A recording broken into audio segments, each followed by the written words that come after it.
Hi everybody, welcome back to my channel. This is probably going to be my last video of this kind for this body of artwork. Now I've been going down the truther rabbit holes, if you will, pretty much my whole life, but the last 15 or so years somewhat seriously. A few years ago I came across Martin Kenny and his body of research and work based on who we are, what we are, where we're going, etc. And I was absolutely fascinated. What started out as a cool little art project to try to bring some of his models to life in a 3D environment, I found myself connecting all kinds of dots in life and relearning and de-learning, unlearning a lot of things I've learned over the years. I found it amazing how my art, or art in general, color theory, composition, perspective, perception, order, balance, harmony, all correlate to our existence here and our experience as humans, or rather spirits having a human experience. I've also been producing music for the last 25 years, and this sent me down beautiful bodies of knowledge in regards to the solfeggio frequencies, the 432 Hz, and other sacred frequencies which have been used over time in many ways, and how perverted our current state of media consumption is in regards to all of it being a beautifully designed cocktail to destroy your soul, depolarize you, and keep you hooked on a toxic intake with all of your senses. Anyway, music production, the sine wave. We all come from a sine wave. God, to me, is this guy right here. Energy, oscillations, multiple oscillations, overlapping, patterns, etc. So I say all that to say, what started as a cool art project turned into a few masterpieces that got mirrored and mirrored and mirrored and translated and retranslated in many languages, and now sits as a cool body of work which I sit back, look at, and am absolutely fascinated by. Yes, I'm fascinated by my own work. Why? Because as I keep saying, it felt like this was not only guided, but I did it way too fast. I did it way too good. It turned out way too good ahead of its time, and is probably literally my biggest, best piece of art slash music slash multimedia slash research, knowledge, all put into one. And of course, all still based on Martin Kenny's research and us doing a yin-yang, a collective dance of energies to come up with these beautiful masterpieces. So first, a thank you to the universe and to Martin and to you guys. I feel like my palette of skill sets, my art making, my music making, my multimedia making skills are finally being used for their true purpose. These passion projects, as I call them, take a lot out of me, but also fill me with knowledge, a new way to experience this life, a new way to appreciate this experience as well. Okay, so the reason why I'm even doing this last video is this is a compilation of everything. And when I say everything, I mean a lot of stuff has been removed from YouTube. A lot of stuff has been removed from my channel. I actually even removed some of my own stuff at one point. So here I'm recompiling everything that I did, including new stuff you may not have seen before, into one long video. So when you look at the length of this video, no, it's not just one, it's a whole compilation of everything. So thank you again to this beautiful universe for choosing me as the conduit, and for showing me there are people in this world that do have eyes to see and ears to hear, and maybe our receptors are even a little broader, wider, and capable of receiving information that most can't, which in turn turns into prophetic work like we have here. So thank you again, and enjoy this long ass video.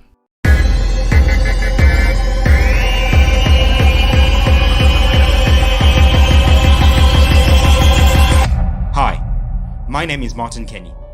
I'm a student of flat earth geocentric science, cosmology, astrology, anthropology, and spirituality. Over the last few years, I've dedicated my life to trying to rediscover and share the true secrets of who we are, and where we're going. And my name is Norb Chufis. I'm an artist, producer, and enthusiast of the divine arts and vibrations. I'm also a student of Martin's work and have the privilege of being his conduit to present this information to you in an engaging way. The yin to the yang of this beautiful body of knowledge, research, and intelligence. You ever wonder, who or what are we? And are there others like us? Where are we? And are there other places like this? When and how did we get here? And have we been here before? What are we doing? Why on earth are we here? How did all this life begin? And where are we going? On December 21st, 2018, join us as we explore these questions in detail.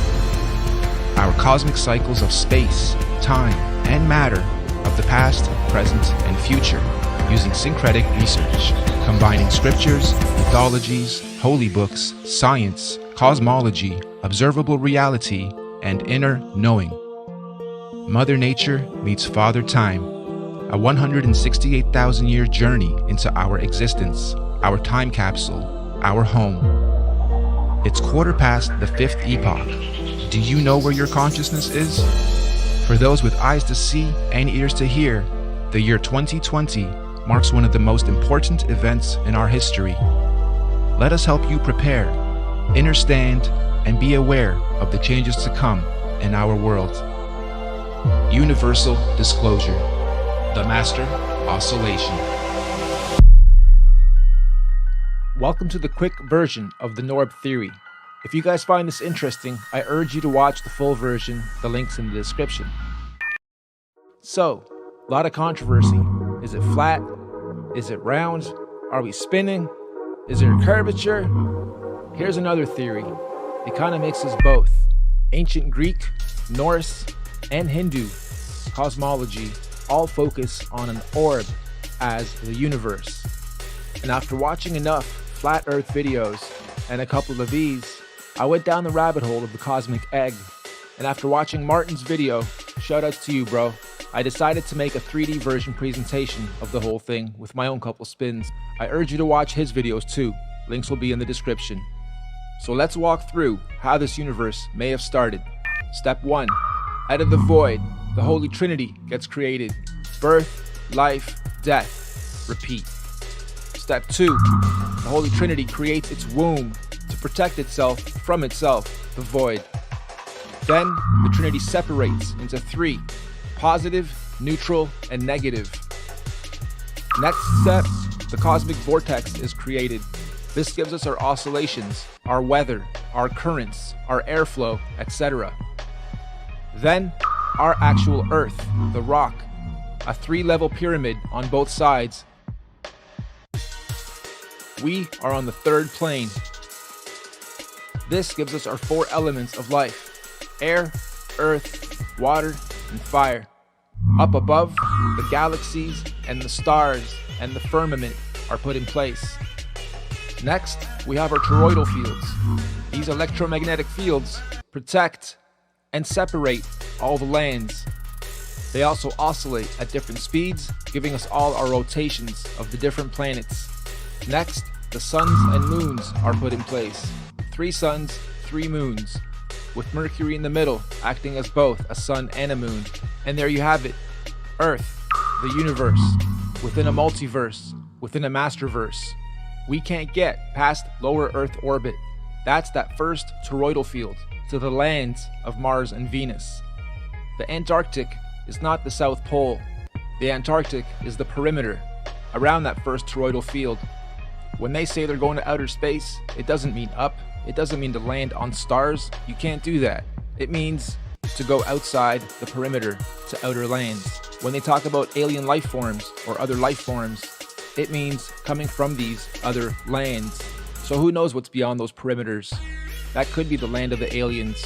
Maybe we're the aliens. Maybe the outer perimeter has even more life forms and resources and inhabitable land. Maybe some of us already get to go there. One thing's for sure, if this is true, I could see why they'd want to hide it. The resources on these planes are obviously limited if this is all designed. If there really is a dome above us, and we're stuck here, and we can prove it, then the first thing we'll want to do is break out, figure it out. Why is it here? Why are we here? Who built this? Next, the religions will probably all claim they were right. Next, chaos, panic. The elite have done a great job at the divide and conquer campaigns over the last generations. Now it's down to gender wars, identity wars, regional wars, resource wars, and the most important, the war on your mind, body, soul, spirit, perceptions, indoctrination of who you think you should become and what you should spend your life doing. We're not unified, and that's the last thing they want. This scares some people. This makes others laugh. They'll continue believing we're spinning on a ball, defying all kinds of logistics. But okay. The cool thing though is we're having a mass awakening. All the holy books pretty much tell this same story, just giving all the variables and planets and suns and moons their own names and actors and stories to go by. Being in the arts for the last 25 years, well, my whole life really, but professionally for 25 years, I understand one thing's for sure about music, art, feelings, and this world itself, and that's frequencies and oscillations. And we all come from a sine wave, operate in oscillations and cycles, and so does this planet. It breathes, it goes through cycles, it goes through patterns. The suns and moons go through multiple oscillations at the same time. This model also explains lunar and solar eclipses rather easily. Rainbows, color theory, etc. also rather easily. The point of this, if any, don't let it scare you, even if all of it is true. If anything, this should help you at least gain some knowledge, become a little more illuminated, and understand your life, your body, your mind, your soul is also a big oscillation machine, and you should be oscillating every single day at your full potential. So that if this next life, previous life, we are our own ancestors thing is true, you can ascend in your next lifetime to becoming your own star of stars.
It's true, all of us used to be one on the same vibration.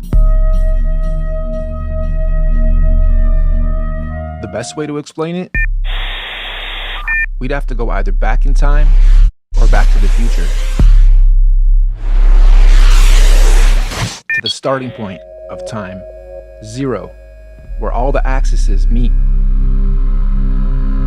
This is actually the death and the rebirth of consciousness.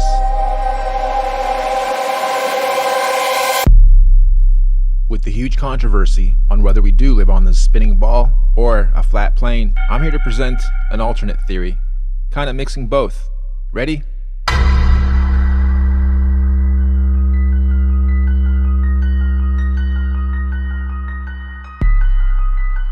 At first, out of the void, the nothingness, the timeless, spaceless, and matterless abyss, chaos finally met order.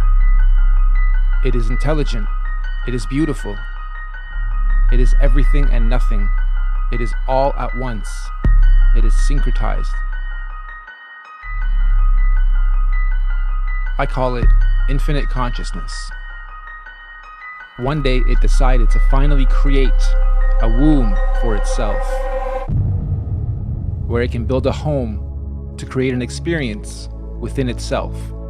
So the Holy Trinity was designed, executed, and it's perfect. This is essentially the birth of consciousness. In the center is absolute consciousness, where everything overlaps: birth, life, death, creation, sustenance, and destruction, the Father, the Son, the Holy Spirit. Everything is divided into threes, hence the 33.3333, etc. number being so popular and important in our society. It's also worth noting, this is where I believe the first sine wave was ever created.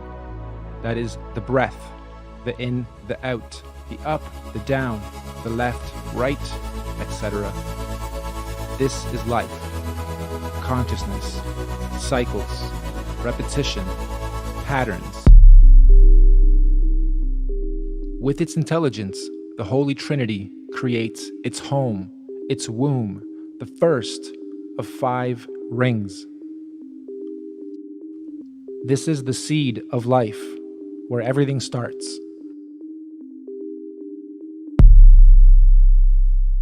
While slowly transitioning from chaos to order, the Trinity divided itself into 3 portions. Just like on a magnet, you have red and blue, positive and negative. Here we have birth, which is up top, Polaris, the highest star. In the middle, we have life, which is green. And on the bottom, we have death, which is red, negative polarity. This is also why we have RGB in our color codes. I'll actually explain that one in a bit more detail a little later, because it is important.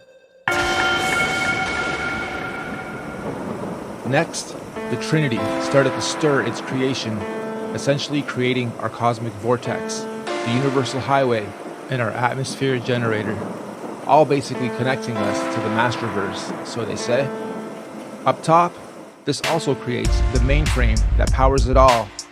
This gives us our energy, our weather, our flow of airs, waters, currents, all spinning clockwise, oscillating, and giving us our gases, gravities, densities, buoyancies, turbulence, etc.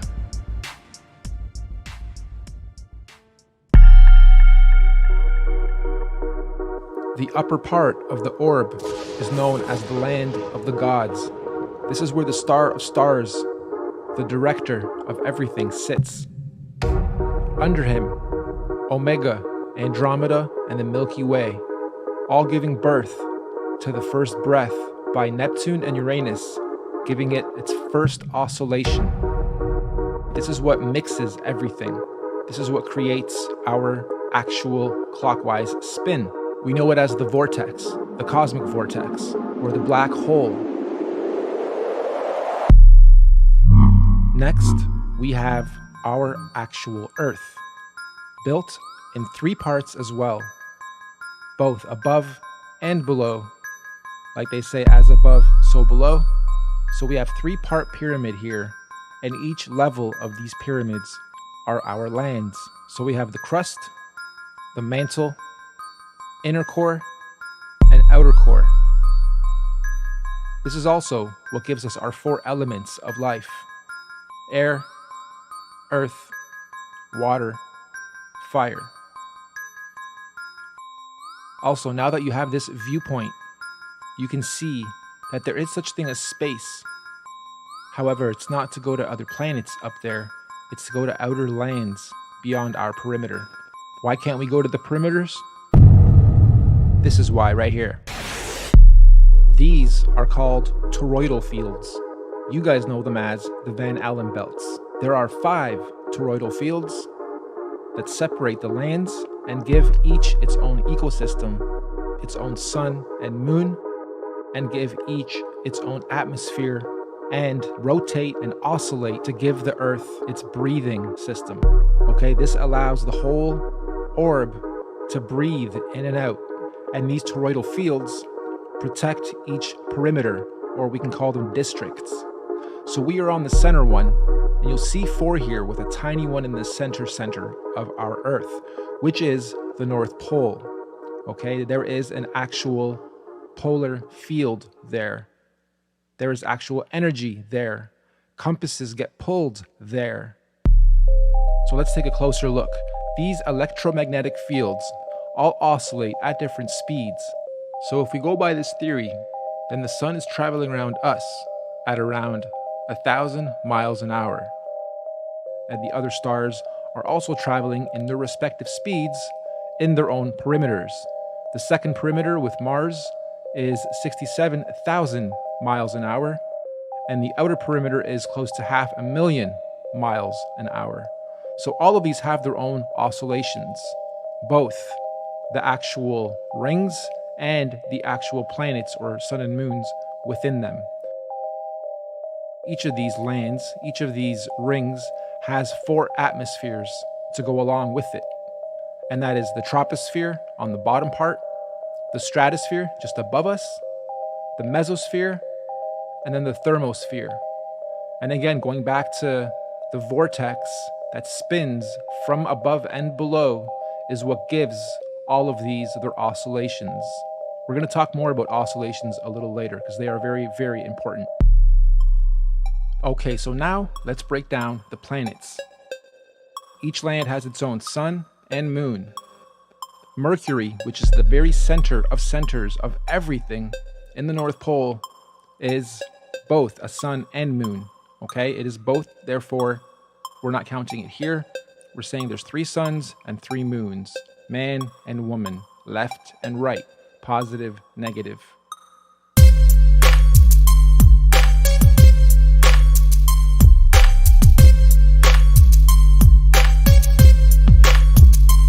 Each land has its own ecosystem. This is where the theory of extraterrestrials or extra terrain, extra land, come from. The outer ring may also be where dinosaurs, creatures, aliens, again, a different ecosystem, different light sources, colors, air, breath, everything is different. So, when they say they're trying to explore outer space, it doesn't really mean up, because those are luminaries, those are stars, those cannot be landed on. They mean outer lands beyond the perimeters known as the South Pole or the Antarctic.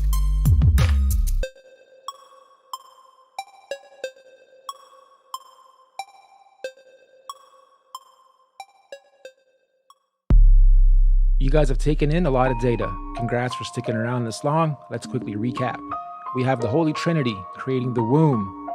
Then the Holy Trinity separates into positive, neutrality, and negative. Then a vortex is created. Then a rock is created for our lands. Then our toroidal fields are created to create cycles and to create breath and to create oscillations. Then suns and moons are created, and they also have their own oscillations, and they are all respective to their own lands. So let's break down oscillations some more. Here we simply see a sun and a moon going around in a circle. And here we see 3 going around in circles. Now some are oscillating faster than others, but they're all generally going in a circle.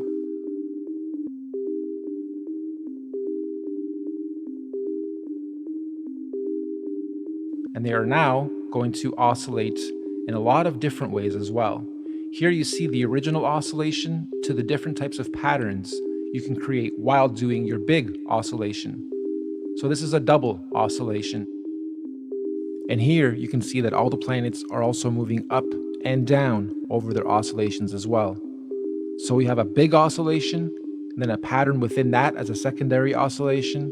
Then we're moving up and down as a third oscillation, and they're changing patterns over time and could be adding and removing other oscillations. Who really knows? You can also create different types of oscillations based on the different wave type. We are known as a sine wave. Everything is fluid. There are also sawtooth, triangle, and square wave types.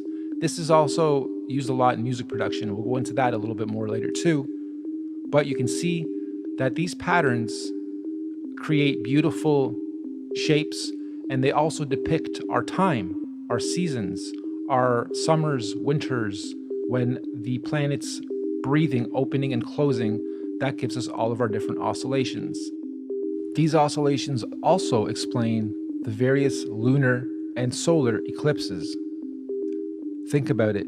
In certain oscillations, the sun will be going in front of the moon. In other oscillations, the sun will be going behind the moon, or vice versa. And that probably happens with all the planets. That's why sometimes you'll see people ask, why do I see 2 suns or 3 moons or whatever, the various variations and phenomena that we see. Generationally, these patterns have been tracked to some degree. If you actually pause the video as these are going around in their circles, you'll start to create amazing shapes.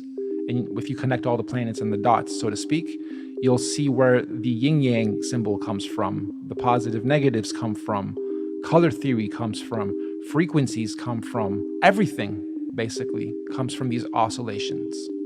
It is a beautiful system of design.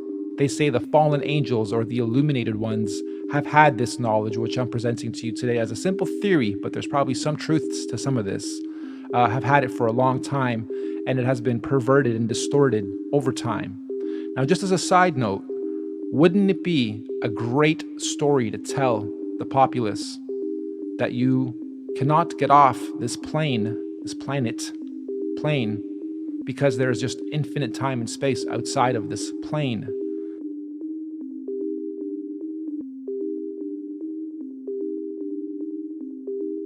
We only have access to the inner part. It is a special part of all this because it is the center, and we have access to the North Pole, which is where ascension happens. And I do think we are in a special time. It's not just, let's prove the Earth is flat. What's beyond that? So what if it is? Well, what might be outside those perimeters? Maybe there are things we need to protect ourselves from. And or maybe it is just a bunch of land we cannot get to, but every country, every government would love to chop it up, carve it up, because there's so many precious resources out there potentially. Okay, so let's look at oscillations and frequencies in music now. I've been doing music production for a very long time, on top of doing art, digital media, video. I've gone through everything to do with art at a fundamental level in various gifted schools and whatnot. My creative side is my passion, my labor of love, and I believe I've been given these beautiful talents and skills to share beautiful information like this and potentially help you guys ascend, or at least become illuminated and understand and have knowledge in a beautiful, engaging presentation. Here we have frequencies with music and layering music and giving you visuals for those frequencies. You can see that certain notes sit in the lower frequencies and certain notes sit in the higher frequencies.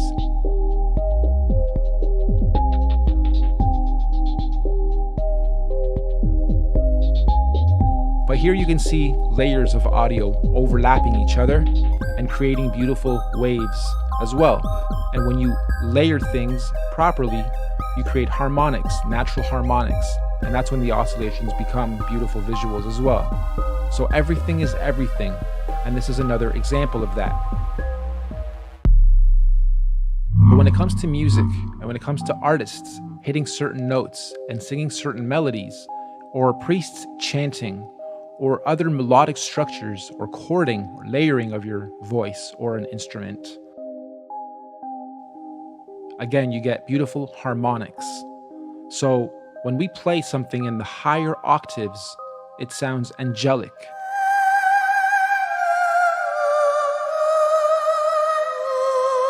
When we play something in the lower octaves, it sounds demon-like.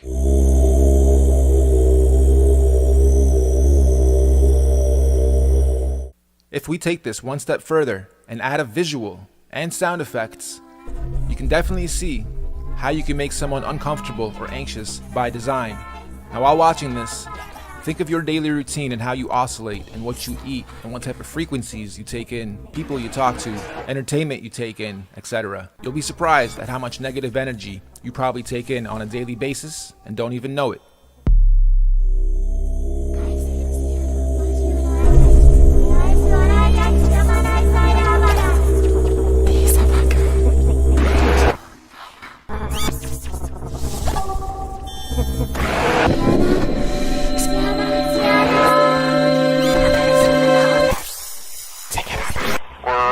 Moon. Over.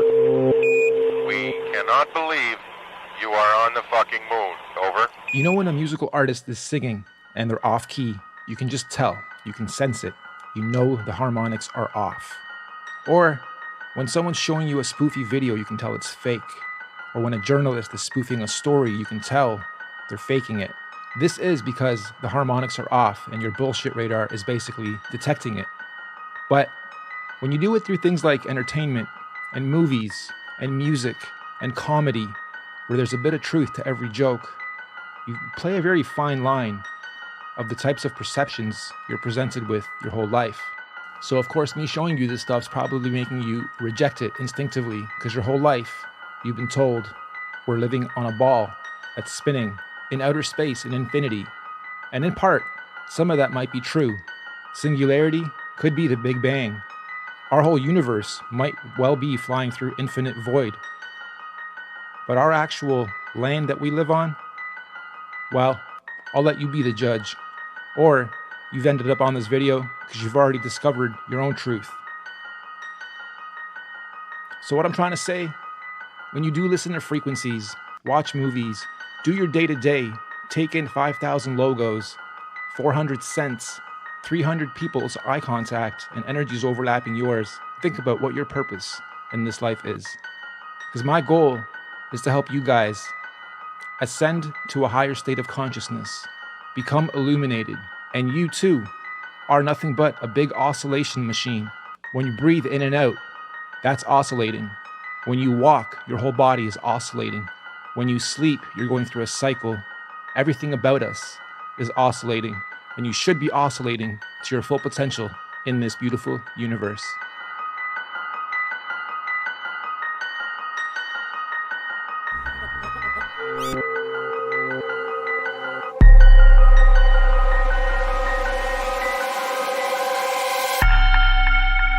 In between the fourth and fifth toroidal fields is where the firmament sits.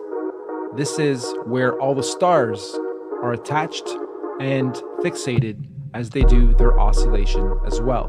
This firmament is what prevents us from going up. In fact, there's footage online of rockets being sent up by independent teams, and you can clearly see it hit something up there before coming back down. Now, if you look up Operation Fishbowl and Operation High Jump, you'll come across some interesting information regarding the efforts that the governments have put in to try to get through the firmament. Anyway, that is how the star system works.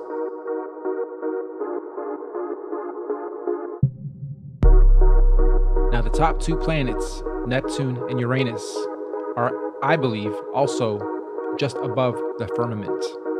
They are what give the initial spin to the vortex.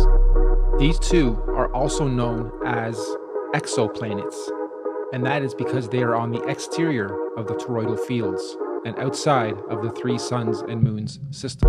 And again, this is what gives all the differentiation to all the oscillations of everything else under it.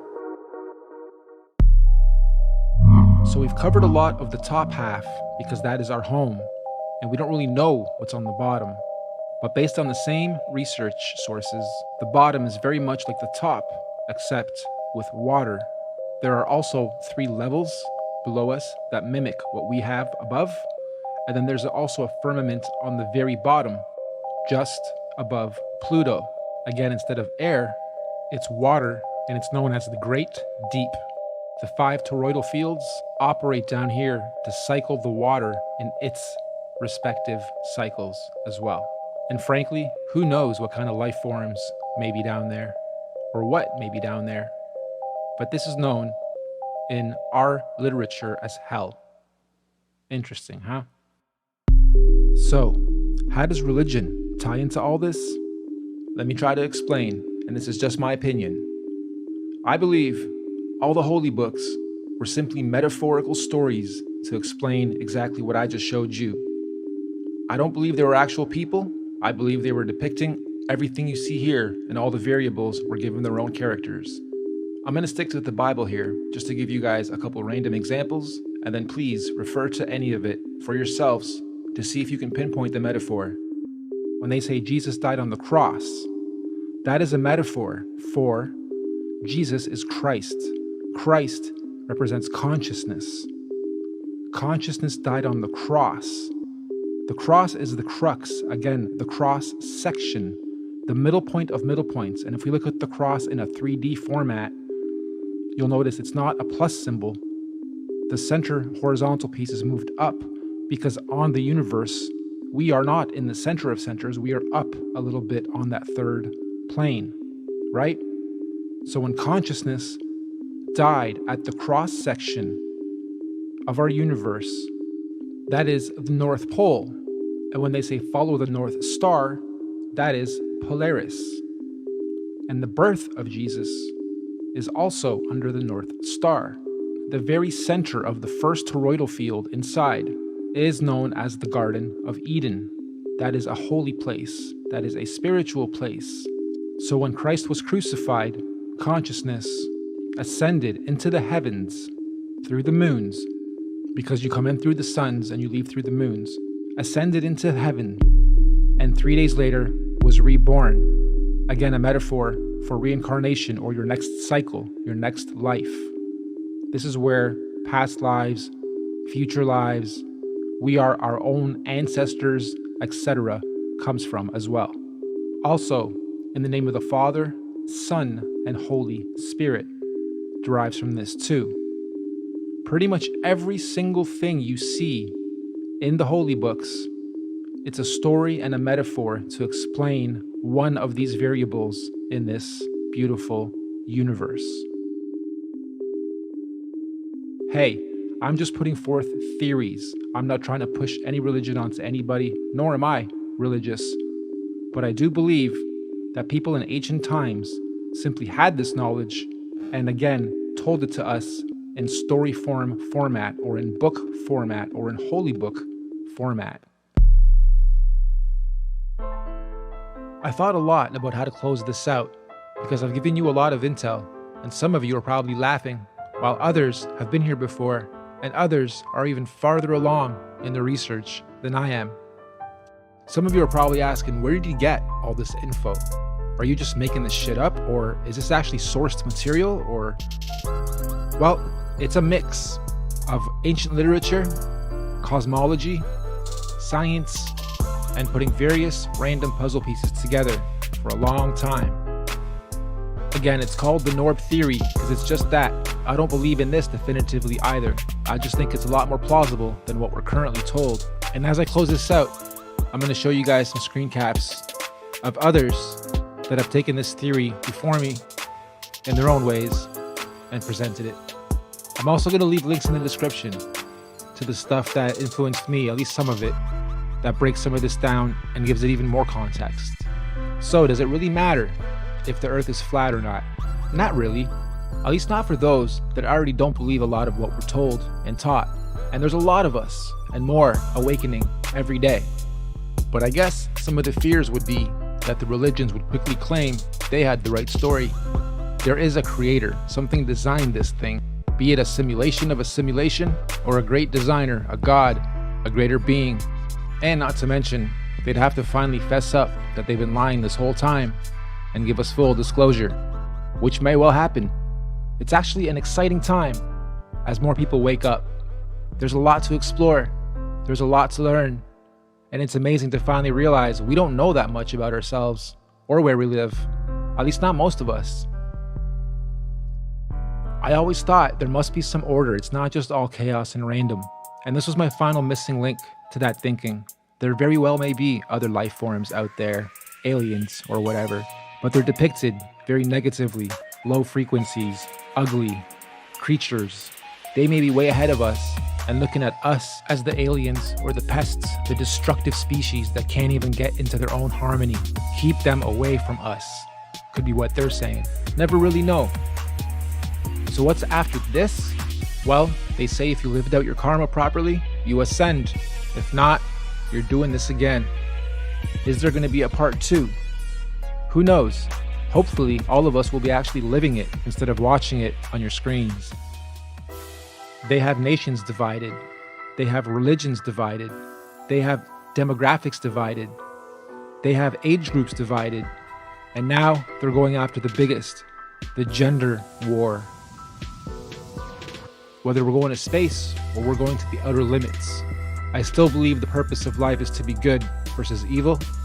I still believe I've made it to where I've made it to in life because I've challenged everything and I've not been definitive with my thinking, especially when it comes to belief systems, politics, the way I oscillate in this lifetime, and how I spend my time and resources and efforts to try to achieve my goals. As we go through this transitioning, this big mass awakening, I'm sure some of you can already feel it and sense it. More and more of you guys are going to come to your own truths faster and faster than ever before. So if anything, I'd love for you guys to at least keep an open mind to this and anything that is presented in front of you as fact and definitive. If you can't touch it yourself, explore it yourself, see it yourself, not just on a television screen, not just through news, not just through an organization, be it government or not, then don't just blindly believe it just because you've been told something your whole life. Doesn't make it true. But do your own research. And the 5 most important words that I don't think they want me telling you, they're simple. All you need is love.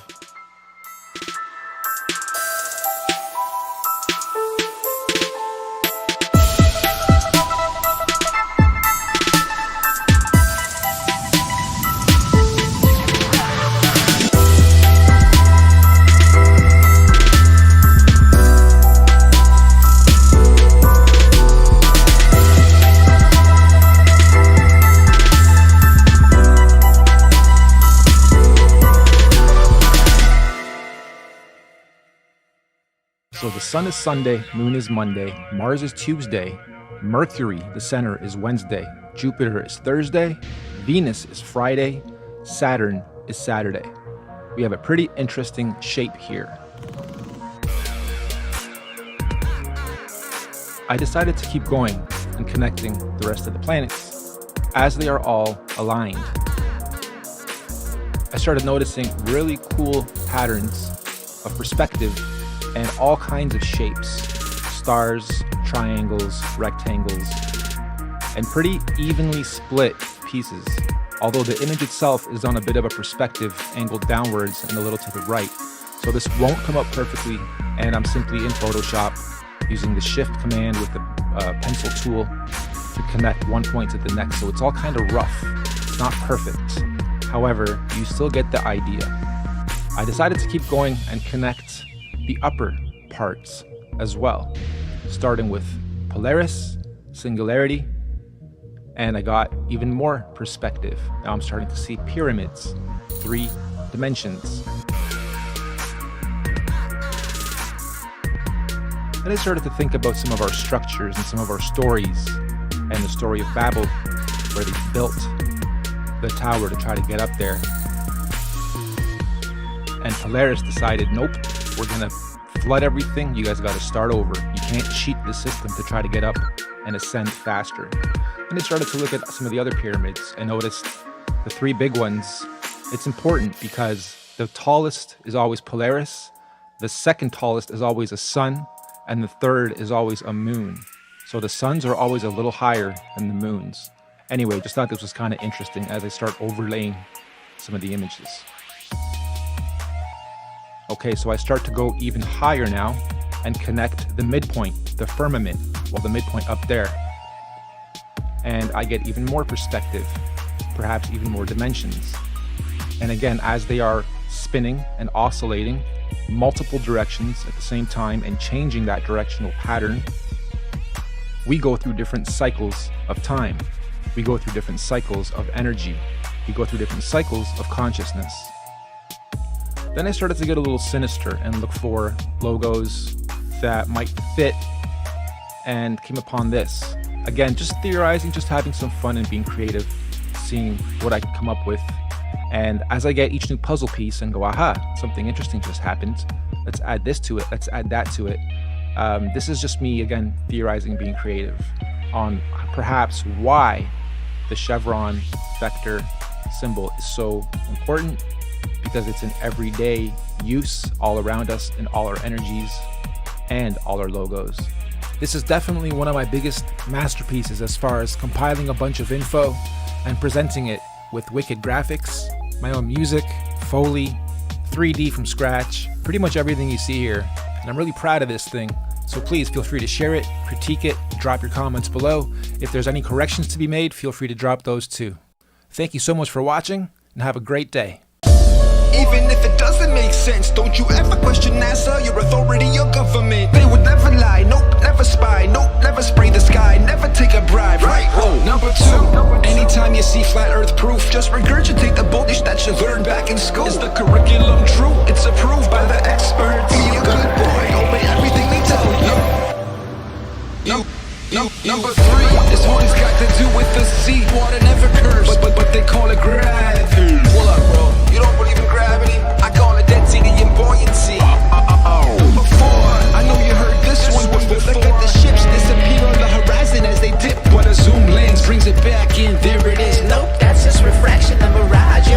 Number five, look up, don't you see the satellite? Don't you see the blinking lights? How the f can you deny? Cause I look up every night and I see the same sky. Nothing ever parallaxes, nothing ever flies by. So 6, stuck in the matrix, I hate this fix.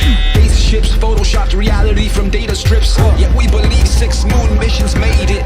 Yeah, all we see is CGI and some great tricks. 7, this rule is completely underrated. Keep your social life and flat earth completely separated. Cause the skeptics won't get this, but get this. Our freedom of artistic expression and free speech is under threat. Number 8, I ate it sideways, that's infinity. I was made from the Trinity, not no apes, just infinity. My algorithm is set to 432 hertz. Perfect fractal patterns, those are nature's words. Number 9, the math and the numbers say it all. Railroads and canals were built on no ball. And from ancient civilizations to today's shoot, the engineers don't put the curvature in their equations. I'm saying number 10, get ready to pretend, regurgitate again, cause you can't fail, my friend. If you get too many F's, you get sent to the doc. You got ADD, you're popping a cocktail full of candles. Say the sun is not a 3 million miles away. That's a bunch of bullish, hot spots prove it. Say the sun is not a 3 million miles away. Get your mind right or they start to abuse it. They call it a sea level, not a sea curve. And I don't see curve, I'm a truth seeker. Vomit on reality distorted by these teachers and doctrinated research. Let's go and smoke some weed.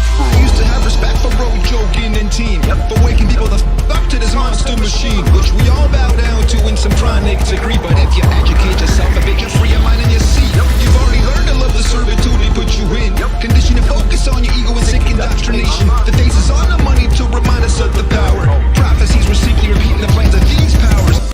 This body of work is a hypothesis and theory based on syncretic research. This research is meant to unite people and open up discussions about our reality. All we ask is that you be kind to each other once you watch this and start discussing and dissecting it. We also ask and strongly encourage you and everybody to re-upload and mirror this on any and every platform, redub it in your language, do reaction videos, make screenshots, remixes, refixes, and get this out there. One last disclaimer, some of the maps on these models and elements are not to spec, and I did them to be as visual as possible, so don't mind some of the maps being off, distorted, or totally wrong. They are meant for representation purposes only. So, grab your snacks and drinks, and get ready to have your mind blown. Let's go. Before we get into the details, it's extremely important that you have a full understanding of the construct of our geocentric electromagnetic universe. If you're not familiar with this geocentric model, we're going to leave links in the description for you to catch up on the basics. In short, we're not on a ball. Our Earth currently consists of 4 concentric rings of physical land, beginning and spiraling out from the 0-point axis at the center of the plane, just like a drop of water that falls into a larger body of water, therefore creating a ripple effect, beginning from its point of impact, concentrically expanding outwards. The very middle center of this vast earthly concentric plane is what's known as the 0-point axis. This is what we refer to as the magnetic North Pole. This central pole is not just a symbolical metaphor, but an actual physical marker, said to be a magical, or should I say, magnetic pillar, sometimes referred to as a holy mountain or the tree of life. The first big red pill you're gonna have to swallow is that beyond all these dimensional fields of energy from where we are now, in our northern and southern extremities, are other extraterrestrial lands inhabited by other extraterrestrial civilizations. This is what we might call extraterrestrial outer and inner space, extraterrestrial outer and inner Earth. I know, it sounds crazy, just bear with me. Each of these 4-dimensional rings of Earth have their own eco, lunar, solar systems and seasons, and their own sun and moons, which would be our current 7 wandering stars. Saturn and Jupiter being the solar sun and lunar moon of the outermost ring, domain, or realm of Earth. Mars and Venus being the solar sun and lunar moon of the next concentric domain of Earth inside that. This Mars and Venus domain would be the main realm beyond our southern Antarctic boundary and the Aurora Australis electromagnetic field. Then, of course, we have our own solar sun, Apollo, and lunar moon, Artemis, in this domain.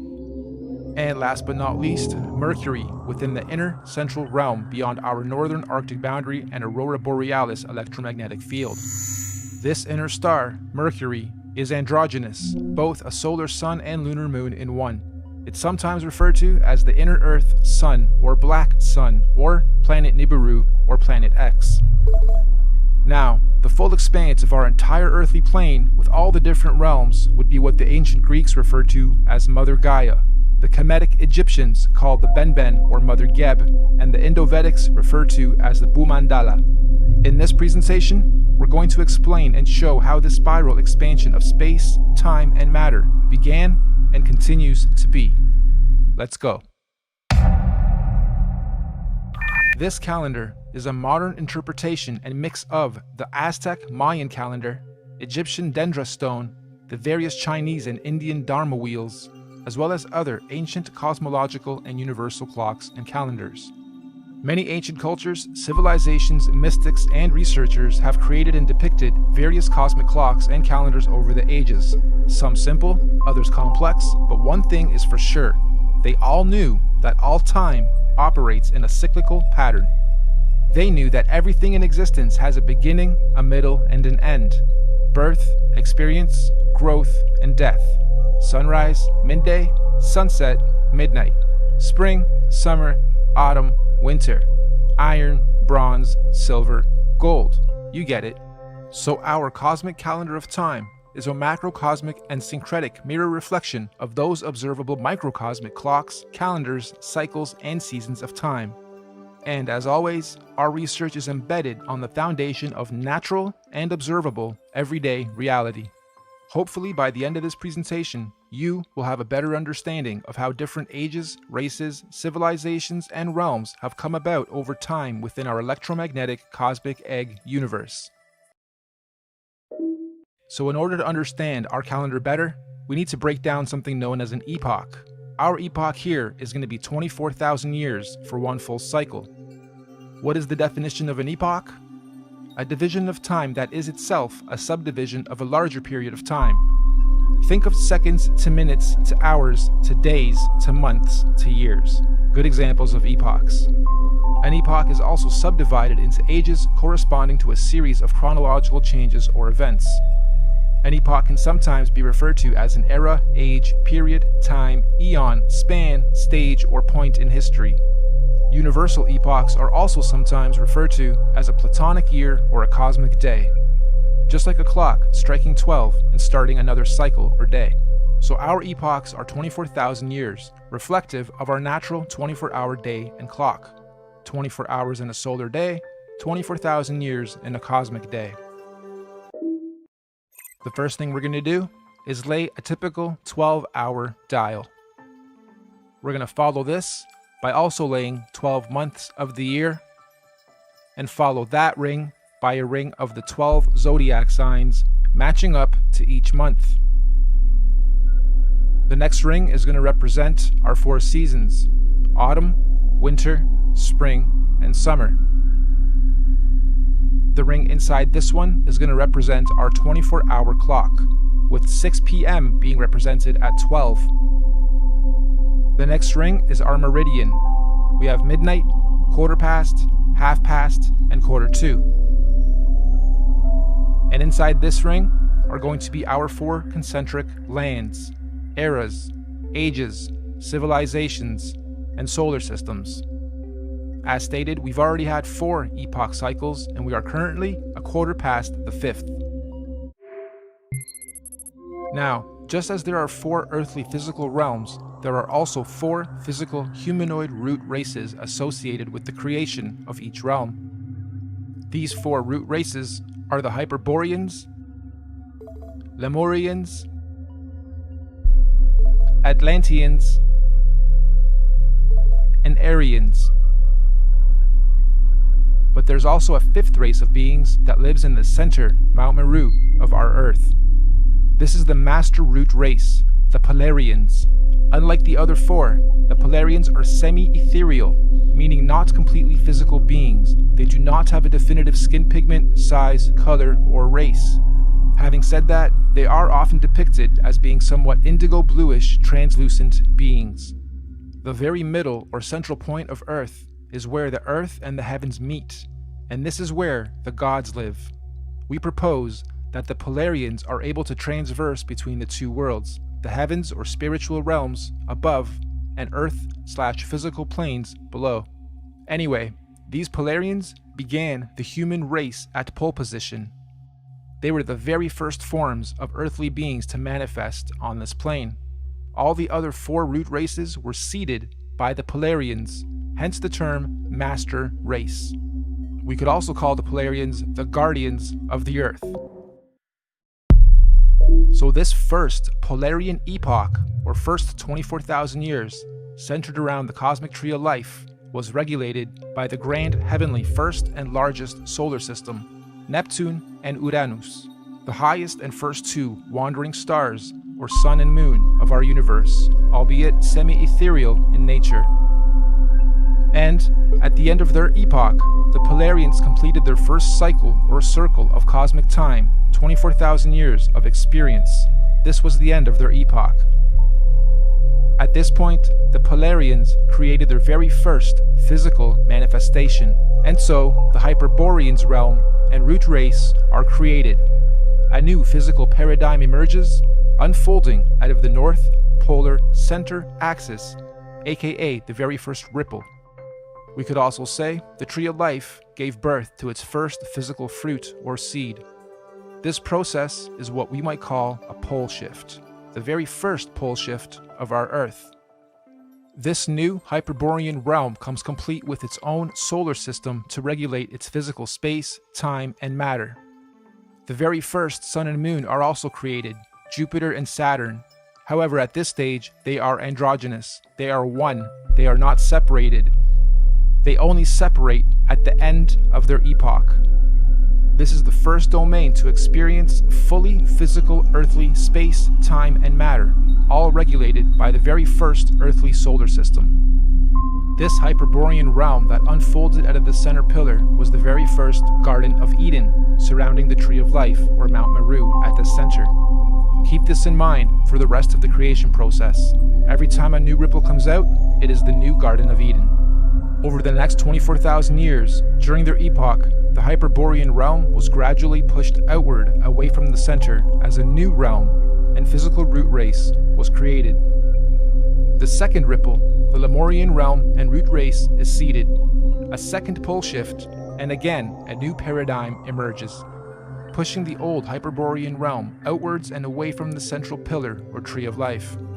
This is also where Saturn, aka Kronos, and Jupiter, aka Rhea, separate and start their orbit. This second realm, the Lemurians, also get their own sun and moon, which is at that point in time also androgynous, a sun and moon in one, which will in 24,000 years be known as Mars and Venus. During this epoch, the Lemurians are the Garden of Eden, and Mars and Venus, the androgynous sun and moon, regulates its cycles, seasons, and ages of this new realm and domain. Don't forget, the Lemurians were also seeded from the Polarians, the master root race, and not the Hyperboreans going inward. All races were created and seeded from the Polarians. So the Lemurian realm is the second Garden of Eden, and again, after a cyclical time, when their epoch ends, they too were pushed outward to make way for the third root race. The Atlantean realm and root race is seeded. This is pole shift number 3. Mars and Venus now separate into two and start their orbit. This new Atlantean realm, like the previous two, was seeded with its own androgynous sun and moon that will eventually turn into Apollo, our sun, and Artemis, our moon, to regulate and control the cycles, seasons, and ages of that realm. This Atlantean root race and realm is the one we currently inhabit.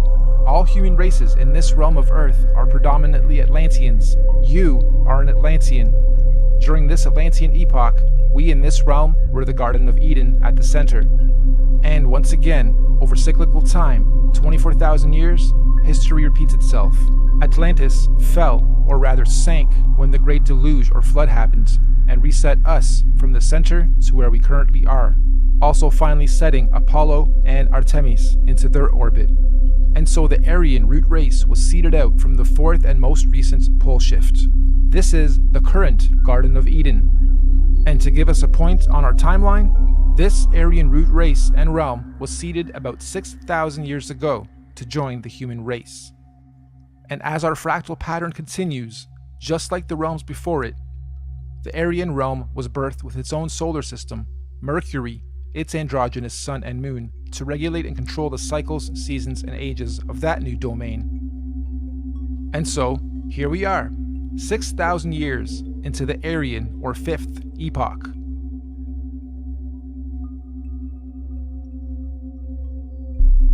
In summary, we have 5 epochs so far. The Master Race, the Polarians. 24,000 years later, the Hyperborean realm was created. 24,000 years after that, the Lemurian realm was created. Then the Atlantean, then the Aryan. And according to many ancient scriptures, mythologies, and mystics, there are 2 more epochs to come, meaning 7 epochs, 7 earthly realms, and 7 root races. Moving on.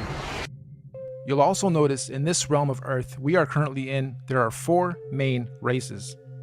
All the other races in between are mixed races, or rather mixes of these 4 sub and root races. The black races have their DNA lineage from the very first Earth root race, the Hyperboreans. All native black cultures of this realm predominantly have their cultural beliefs and practices handed down by the Hyperborean root race, sometimes referred to as the Anunnaki. The Oriental Asian races have their DNA lineage from the second root race, the Lemurians, and likewise, the Oriental cultures stem their beliefs and practices from the Lemurian root race, commonly and mistakenly referred to as the Reptilians. The Indo-Asian races have their DNA and lineage from the third root race, the Atlanteans. The Indo-Asians naturally stem their beliefs and practices from the Atlantean root race of their current realm. The Indo-Asians naturally stem their beliefs and practices from the Atlantean root race of this current realm. This means the Indo-Asians or Vedic Indian races are the original root race lineage of this Atlantean realm. And the white races have their DNA lineage from the most recent fourth root race, the Aryans.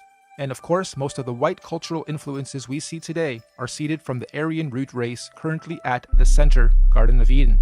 The Aryans are what most religious texts and mythologies refer to as the current gods, or sometimes fallen angels. The Aryans are also sometimes confused with the Palladians, aka Polarians, who are semi-ethereal beings that live at the very center, Mount Meru, and not in the current Aryan Eden realm. Now, although we in this realm all appear to be different races within our different sub and mixed race lineage and traits, we are actually one race. This is due to the mixing of genetic codes over time. We are all predominantly Atlantean humans. only with slight genetic variances, most notably skin pigmentation, hair structure, eye color, and cultural and religious programs. In fact, most of the racial and religious divisions and wars fought today have their roots seeded from past wars between the four root races. We Atlanteans in this realm inherited our predisposed prejudices of one another from outside influences. Now, we hypothesize that all the other Earth realms would have many different multicultural sub- and mixed races in their own domains, just like we have in this realm. Meaning, there are probably thousands of different sub- and mixed races and cultures within the different domains across the entire plane of our Earth. But, fundamentally, every root, sub- and mixed race on Earth is of Polarian origin. Every physical conscious being in existence on Earth is of Polarian origin, with all the various solar systems and extraterrestrial civilizations divided and separated from one another by the various toroidal electromagnetic fields, aka the Van Allen belts. These electromagnetic belts do periodically open and close or weaken and strengthen dependent on the various universal and cosmic cycles, seasons, and ages. This periodically happens to allow the sharing or rebalancing of conscious energy, technology, and knowledge between all the different earthly dimensional realms. And we are fast approaching the next opening of these electromagnetic barriers. This opening event will be a revelation that will impact us all in this realm, collectively and individually. We can already see the birthing pains of this great cosmic event with the current so-called conscious awakening and unusual weather patterns. Moving on, we must remember that these physical constructs we call bodies are just that. They are bodies, vehicles, avatars that carry the real, living, Polarian conscious energy or spirit being within it. This conscious energy within us that is here experiencing, learning, growing, and sharing is what some might call a spirit or a soul. This is the real you, your soul, your conscious energy. And we all know energy has no color or race or nationality or prejudices, just polarity, positive energy, good vibes or people or souls, and negative energy, bad vibes, people or souls. And as such, the human race is just part of the temporary physical journey, individually and collectively, what many in modern times term as the matrix, or what the ancients called the Maya, the illusion. Next, let's explore exactly how cosmic epochs and ages work, using the current Aryan epoch calendar as our reference. You'll notice the outside rings note our months of the year as well as our 12 zodiac signs. The 12 solar months are actually a microcosmic reflection of the 12 zodiac constellations. These 12 zodiac constellations are our heavenly cosmic clock rotating above us. As they rotate, each constellation has its own energies that subconsciously influence and help guide us consciously here on the earthly plane, both individually and collectively.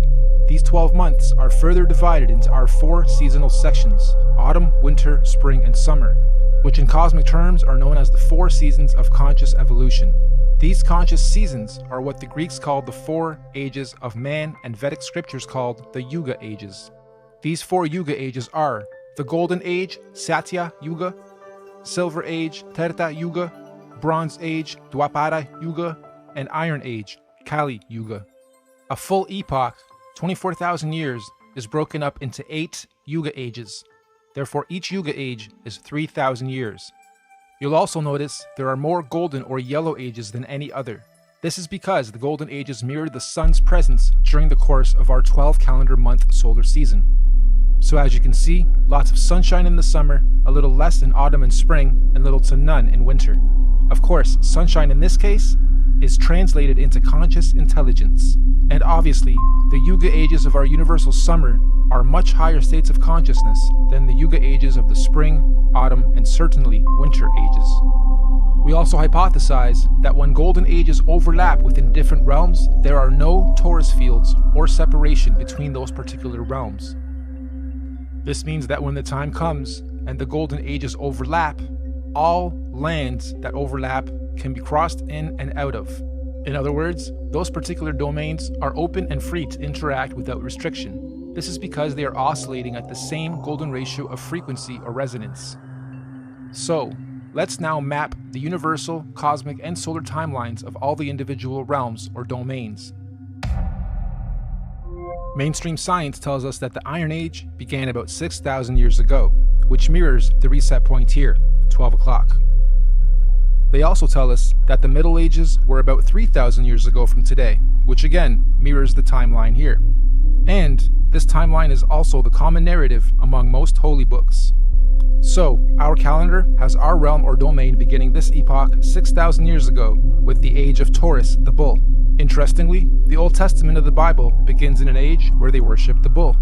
This is symbolical of the first 2,000 years of Taurus astrological energy. After some time, bull worship ended with the story of God telling Abraham to stop bull worship and instead sacrifice a ram. This is symbolical of the change from the Taurus bull age into the Aries ram age. And again, 2,000 years later, Jesus, the fisher of men, comes into play. The Jesus fish symbolism is telling us of the shift from the Aries into the two fish Pisces age. And once again, as we reach the end of the Jesus fish Piscean age, we now see the effects of the new water Aquarian age. Aquarius, of course, is symbolized by the mixing of waters. It is the age of mixing, discovery, disclosure, and technology. If we were to set this calendar to today's date, we would be sitting at just before quarter past reset. 6,000 years into the fifth epoch, bang in the middle of the cosmic winter or iron age of universal collective consciousness. In fact, to be a little more exact, we've got us at 2 minutes to midnight. Midnight being 2020, minutes being years. Now, this is interesting because mainstream science has something called a doomsday clock. And on the doomsday clock, they are saying the Earth is 2 minutes to midnight or doomsday. It was actually moved from 3 minutes to 2 minutes on the 18th of January of 2018. And I'm sure most of you know that doomsday or apocalypse simply means a marked period or shift or change from one thing into another. The end of the old and the beginning of the new. And we are living in extremely exciting times for those who are paying attention to what is going on. Knowledge, truth, new information and discoveries are not to be feared. They are to be embraced. This particular cosmic shift we are about to have is an important one because it's a cardinal shift. This means all 4 current earthly domains will simultaneously be experiencing their own doomsday or apocalypse or shift of season. So let's go through each realm's cosmic shift. The Central Aryan realm will be having a fantastic apocalypse, shifting up from their bronze into their silver age of consciousness.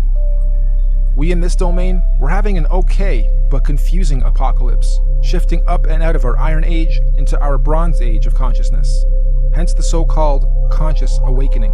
Knowledge, information, and data are more readily accessible to the masses than at any other time in this era of recorded history. We can clearly see all these changes slowly taking effect, particularly in the more advanced regions of this domain. We get a lot of knowledge from technology. Now, the domain outside of ours, Mars and Venus, are going through a horrible apocalypse.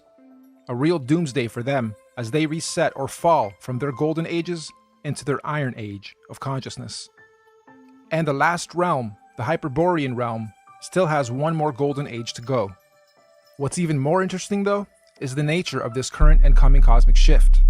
Like we said earlier, the current shift is called a cardinal shift, meaning we are not only having a zodiacal energy shift, but we will also simultaneously be having a physical solar shift to mark all these changes.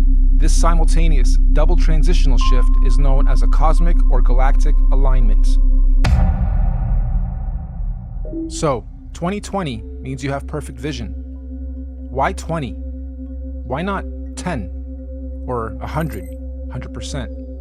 Well, if you believe, like I strongly do, that we are running on scripts or scriptures, some that we haven't even discovered about ourselves, then you may also hypothesize that in 2020, we will all have perfect vision. What does this mean?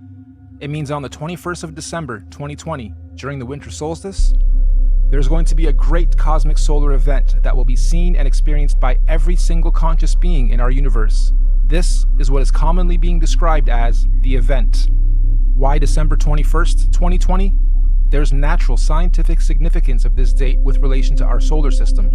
Most of you will know that on the azimuthal equidistant geocentric Earth model, the Sun coils up and around the electromagnetic dome that encapsulates our Earth for the summers, and coils down towards the end of our solar year to its southernmost position of the Tropic of Capricorn, and on December 21st is at its lowest zenith or y-axis point, the farthest out from our land center and the closest to the Earth vertically. This is what's known as the winter solstice from a northern hemisphere perspective. Once the Sun has reached its lowest point, it follows the same gradient circuit, neither ascending or descending for 3 days, before it then begins its journey back up to the Tropic of Cancer towards the top and center of our electromagnetic dome of this domain. Meaning, every year, for only these 3 days of our year, from the 21st to the 24th of December, the Sun is neither rising or falling along the electromagnetic torus field dome over and around us. The Sun only resumes its ascension back up to the top 3 days after the 21st, on the 25th of December. Sound familiar? Dead for 3 days, only to rise again? Anyway, if there's to be any kind of cosmic solar event, it would most likely happen during this period when the Sun figuratively dies and is waiting to rise again. Using the same principle, we hypothesize that all the other suns in all the other domains follow a similar solar system. As above, so below. As within, so without. However, obviously their seasons and solstices occur at different times in relation to their own individual ecosystems. You've heard us refer to this body of work as the master oscillation. That's basically what we're saying. All the luminaries have their own paths. Oscillations, secondary, third, and fourth oscillations, and eventually they all line up again, and eventually, they complete an even bigger cycle, fully lining up. And this only happens once every 6,000 years. So on December 21st, 2020, Mercury at the center, our Sun in this domain, Mars in the next domain, and Saturn in the last domain, and all the moons on the other side, will all stop and align in the same direction on the same path and gradient at the same time for the first time in 6,000 years. This is what we hypothesize is the long-awaited return of the Sun/Sun, or Christ, the galactic alignment, return of Nibiru, or Planet X, or consciousness, the great solar event. This cosmic solar alignment will take 3 days to fully align, starting on the 21st of December and ending on the 25th of December. The electromagnetic torus fields in all 4 realms will either disappear or open up or weaken due to this galactic solar alignment. This is the opening of the portals or windows of the heavens spoken of in the Bible. This opening should occur for 7 days, from the 25th to the 31st of December 2020. It also means everyone on Earth will all be able to see all the different wandering solar systems of all the domains clearly in our skies. Everyone will have 20/20 vision. And if you think about it logically, if all the luminaries are at their lowest points, that would make everything above us easy to see, bright, and crystal clear.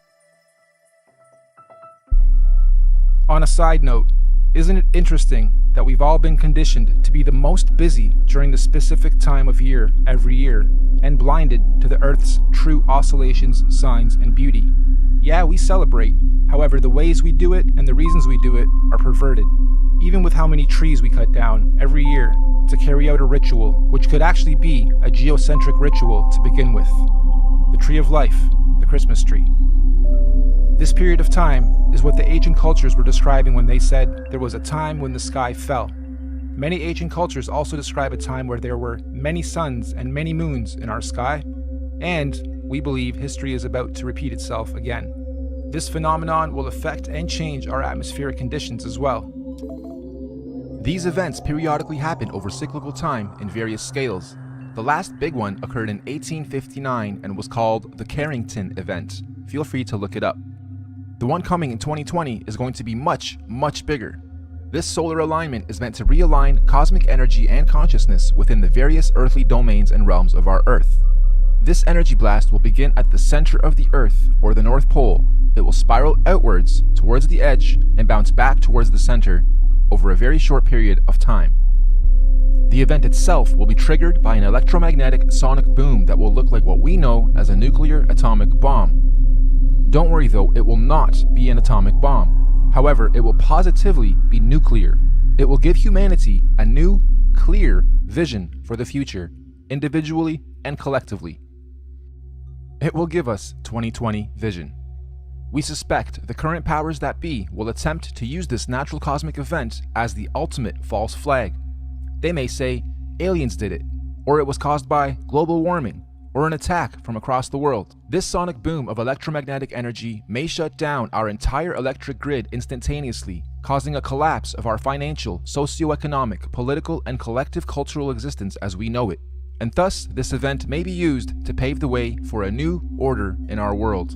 But this cosmic event is not to be feared.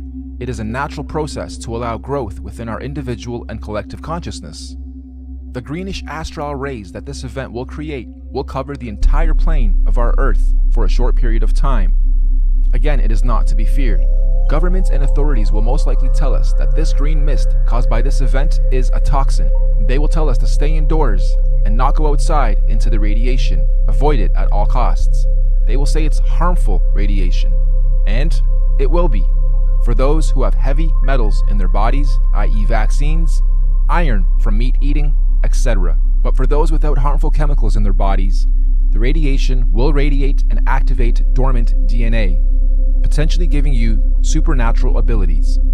Maybe not Superman-like, however a heavy increase in consciousness and your 5 senses will be expected. And for those of us planning to make the pilgrimage up north to the central realm of our Earth, aka the Garden of Eden, this will be our window of opportunity. Many of you here will also know the Mayans predicted the end of their calendar year, or the apocalypse, would happen on the 21st of December, 2012. Take note of this date, December 21st, 2012. The Bible also talks about the 7 trumpets of preparation before the return of Christ, or the Son of God. And after the 7th trumpet, he, the great Son, will return. Well, we hypothesized that the Mayans were spot on with their prediction. Their December 21st, 2012 date marked the beginning of the end. And the 7th trumpet, of course, 7 years later, December 21st, 2019. Which means December 21st, 2020 will be the first year after the 7 trumpets, the 8th year. 8, of course, being the number of completion. And it is also written that everyone on earth will witness the return of Christ consciousness, or the Son of God. Side note, we are just citing scriptures. None of us on the team here are religious or trying to push any dogma on anyone. On the 16th of November, 2017, we had a very strange phenomenon occur in this realm. Many of you will remember the red sun and red skies we witnessed and experienced in most of the world. We hypothesize this was a sign of what's to come for those who are paying attention. I know everyone here probably witnessed and experienced this phenomenon, but how many of you actually took note?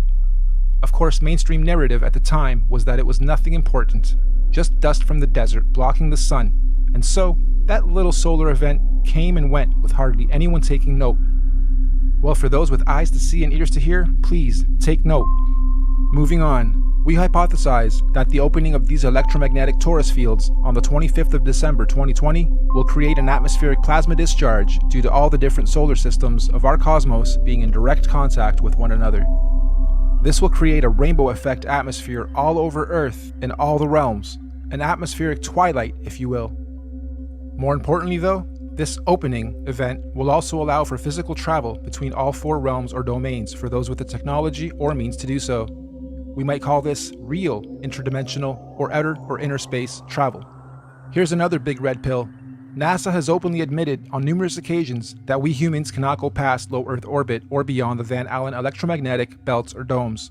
However, during this period, we believe we will finally be able to do so. And what does that mean for us? Well, all these different realms are going through their own individual cosmic shifts, seasons, and ages. Because the spiral ripple began at the center, it technically means that, at the center, the inner dome or realm is 3,000 years ahead of us. They have already had 3,000 years of Bronze Age, where we in this realm haven't yet. Our reset happened 3,000 years after theirs, which means, during this 7-day cosmic event, anyone able or allowed to enter this inner realm will technically be time traveling 3,000 years into the future, or ahead of time. In layman's terms, I'm saying that this inner domain is 3,000 years ahead of us technologically, physically, mentally, spiritually, and consciously. And yes, this is where we propose the concept of time travel into the future comes from. And on the flip side, as the ripples shifting outwards towards the Mars domain, they would now be 3,000 years behind us. So, going from our plane to theirs, we would be time traveling backwards 3,000 years. So, why on earth do the leaders of the free world think it's necessary to militarize space all of a sudden? And why on earth are space agencies and governments all talking about being the first to colonize Mars? Let's look at the definition of colonization. The act or process of settling among and establishing control over the indigenous people of an area. Or the action of appropriating a place or domain for one's own use. Makes you wonder if the very same so-called elite royal bloodlines and families who colonized this realm during our reset fall from gold to iron 3,000 years ago are about to do the same thing to this outer domain currently falling from their golden to iron age. As they say, there's nothing new under the sun, and history always repeats itself. With that in mind, let's rewind to something that happened very recently. December 22nd, 2017, the SpaceX Falcon launch. Note the date too, December 22nd, 2017. Wonder how many of you recall the unusual effects witnessed within this particular launch. It looked like the Falcon X was trying to pierce through something. Or perhaps, testing the outer electromagnetic belt or torus field. Kinda makes you wonder, were they trying to beat the clock? Perhaps they succeeded and the secret colonization to Mars is already underway as we speak, hence the militarization of space. However, if they didn't succeed, I'm willing to bet we're going to see another very similar attempt around the same time this year and next. Okay, let's stop for a second. I had to add this after the final edit. This script was written months and months ago. I got this script months and months ago, and as I was developing it, I wondered what would happen mid to late November as I was rendering that part. And the universe didn't let me down. Late November, we have Mars Insight. Crazy. Interdimensional earthly time travel is not just a matter of anyone packing their bags and simply going there. There are obviously many extenuating circumstances, like universal and natural laws, that determine how, when, and who can travel where. For instance, the advanced Bronze and Silver Age beings at the center would not want or allow any primitive Iron Age being from the outside into their domain, as it would unbalance their natural harmonic existence. So anyone here, from this realm, wishing to travel ahead of time into this inner realm would generally need to be, quote-unquote, ahead of their time here, where we currently are, vibrating at a high frequency spiritually, mentally, physically, mind, body, and soul. Many scriptures call this the days of reckoning, or judgment day, or the return of a messiah or messenger of some kind. In this case, we believe this is the so-called event, the return of Messiah. Anyway, let's move on. Those who are ahead of their time in this realm will somehow be given the opportunity to go up ahead of time into this inner or upper realm when the time comes. Likewise, we also believe that those still lagging or holding on to old, outdated, backwards paradigms will of course naturally be drawn back in time to the outer realm.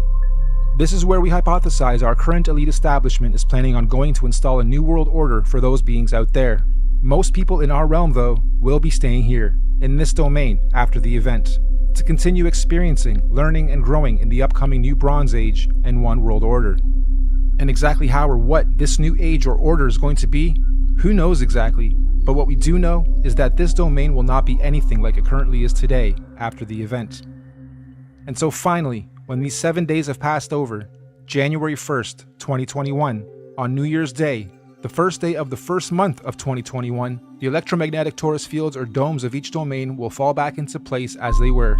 The celestial bodies will realign, and once again the wandering planets or suns and moons will resume their natural cycles, seasons, and movements, thus allowing for all the different domains to begin their new respective cosmic solar and celestial ages.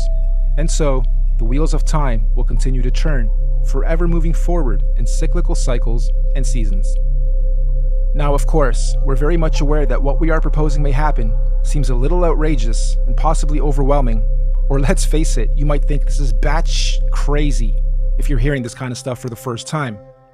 But we're not trying to preach or sell anything, simply sharing information based on cosmological, astrological, mythological, and observable reality syncretized research. This could all be completely wrong, or even slightly wrong, and if so, that's fine, no harm done, life goes on. Or this could be partially right, or even very close to the truth.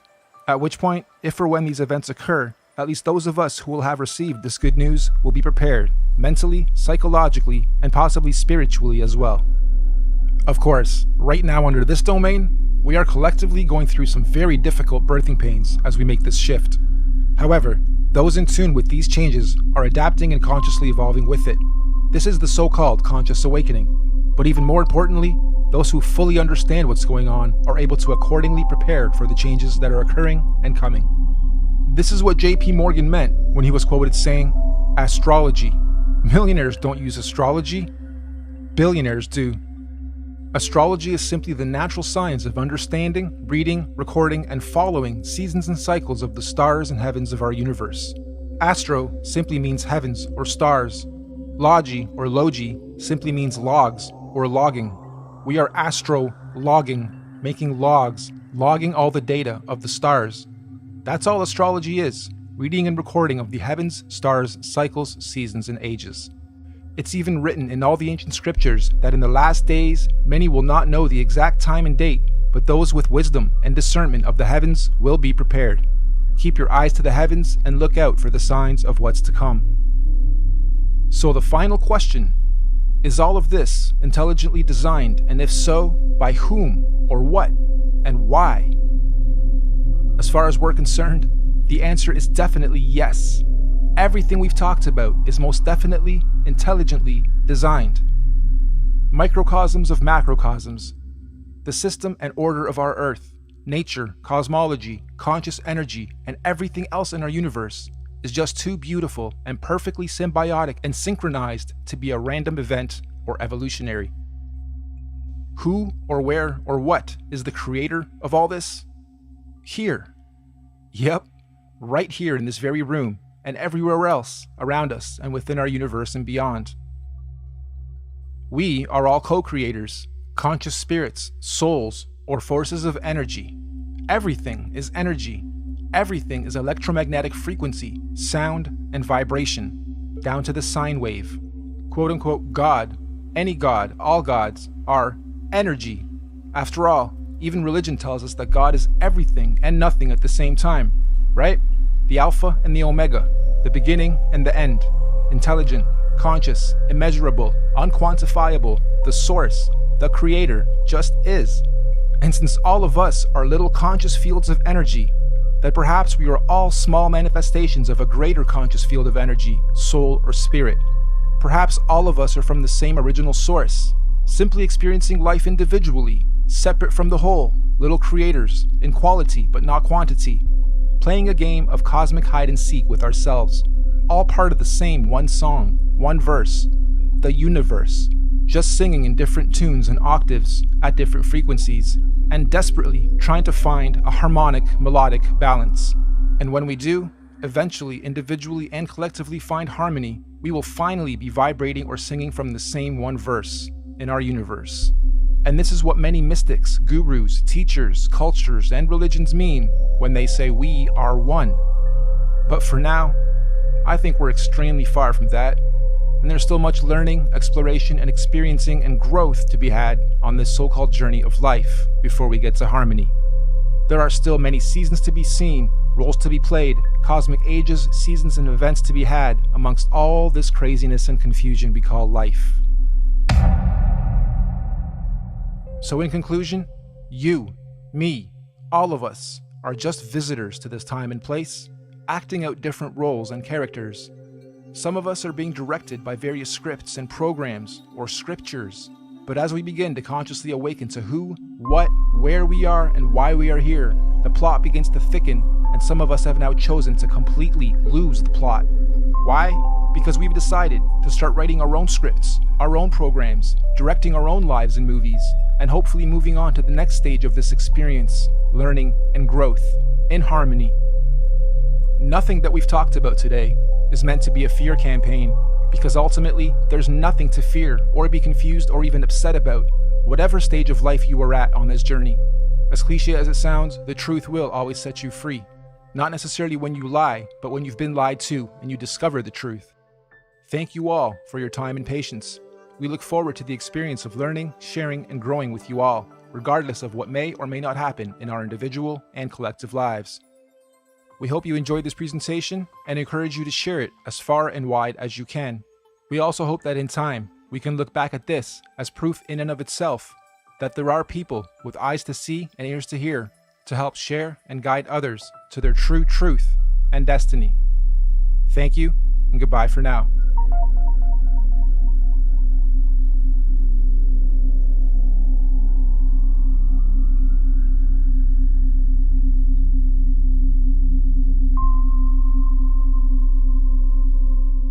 Hello everybody, this is Norbs. As many of you know, Martin Kenny and I are releasing a great piece of work on December 21st, and I'm over here rendering some of the scenes. And as I'm doing so, I had a pretty cool, mind-bending moment I want to share with you guys. So something that comes up a lot in this body of work of creation is the tree of life, the center of centers of all axes, X, Y, and Z of our universe. Now many call it Mount Meru, the center mountain, which used to be a tree, the tree of life. Now, if this geocentric model is new to you, I'm going to leave links in the description for you guys to catch up. I'm also going to leave links to a couple videos that go over there is no forests. There's no such thing as forest, which is basically people saying, where are all the old trees? If this plane is that old, where are the ancient trees, the huge trees? So they say that the mountains that we see used to actually be trees in previous times. And as I'm modeling some of these scenes, I'm incorporating the tree of life, and my first attempt at it is here. And I'm comparing it to nature, because as Martin likes to say, and I agree, nature doesn't lie. We can have our perceptions and perspectives messed with, but nature cannot lie to us, does not lie to us. So we look towards nature, and I thought this was a really cool shot, but Martin pointed out this isn't the right tree, and I kind of felt that too, but this was the first thing I kind of pulled together and just started looking at. And then I started comparing it to what we do claim our home to be, which is an electromagnetic universe. And we are in the midst of those torus fields as they oscillate and give off vibrations and energies, which is what we are. So I started looking at this and seeing a lot of correlation. But then I took it one step further and took this tree out and replaced it. And in this moment, as I overlaid the tree to the model, I had my mind bending, whoa, wait a minute, this can't be the real reason we celebrate Christmas and are doing this tree ritual, can it? And I started looking at the comparisons. So I'm going to put a Christmas tree side by side with our model here, and just be open-minded as we look at the overlaps and what the potential correlations could be. We look at the tree itself. We'll start at the very bottom. Most Christmas trees are put in that red base with water in it. That could be a correlation to Pluto on the very bottom, which is red, negative polarity, red polarity. Then the tree does sit in water. Then the tree is dressed with lights, which could correlate to our stars. Then the tree is dressed with streamers or tinsel going around the tree in an upwards motion, which could correlate to the way our illuminaries travel upwards and inwards to the summer solstice, and then back down in the winter solstice, ending right around Christmas. We look at the bulbs. Those could be representations of the luminaries that are going around the tree of life. And we look at the very top. We see Polaris, the master star, the biggest star, always represented with an angel or a star. And angels are basically angles of light. They are stars. They are angels, one and the same. And we have the representation on the tree. Putting all that together and then taking it one step further, we have the presents under the tree. That could correlate to our presence here as a species, not presents as in real gifts. Or it could also be the gift of life, presence. It could be when a new realm is being formed and a new sun is born. Sound familiar? I also think, just like the holy books are metaphors to explain our universe, so might be some of the Christmas carols and other rituals we do at that time. Like when I think of Santa Claus and the reindeer, that could be a metaphor for something very big in this geocentric model as well. So if you guys think this is trippy too and want to participate, I'd recommend rip apart every single Christmas carol and see if there's any metaphors that would overlap into this model too. But hey, I'm probably just tripping out, so I'm going to end the video here. Things that make you go, I decided to do this because, as funny as it is for people that are new to the flat plane versus planet concept, when you discover this knowledge and you go deeper and deeper into the knowledge base, then you go back to looking at how our solar system is explained to us. I'm trying to do that here, and it's almost like forcing yourself to believe in Santa Claus again. There's no going back, but for sake of argument and for my own humor and yours, I'd like to rebuild and remodel this the way we're presented, our reality, and then put them side by side to what the flat plane and the orb theory is. Both are incredible. And I'll actually start with the moon. The moon never shows us its backside. It only rotates this way. Never shows us the backside of it. Never rotates this way. It only shows us that top. Okay, I'm cutting this into the video after I've already edited it, so pardon the background being different, but I had to pause on the moon portion and go back to it because the theory is that the reason we don't see the back of the moon and it never shows its backside is because there is no backside, and apparently it's actually flat. And really, we wouldn't know, and you'll understand why a little bit later in this video when I go over perception and perspective. But for all we know, that is what's happening, and it only rotates this way, right? Then if you take that theory and you think of the rest of the planets, maybe they're all like that, just disks faced towards us, never spinning in any direction but that. These other planets, if you look at actual footage from telescopes and crazy zooms, you never really see a full picture. They always look watery. They always look like just lights, illuminating lights, flashing, blinking, twinkling. So, food for thought. Okay, let's go back. Now I'm also going to make it rotate around the Earth.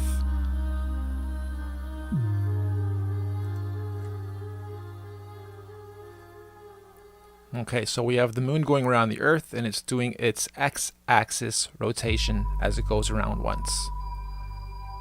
And apparently the moon is 237,000 miles, I believe it is, away from us. So now I'm going to go to the Earth group. Okay, just to show you guys what's happened so far. Now we have the Earth spinning, the cloud spinning a bit faster just to give it some realism, and the moon going around us. We're not going to animate the other planets either, because it's going to start looking really ridiculous actually.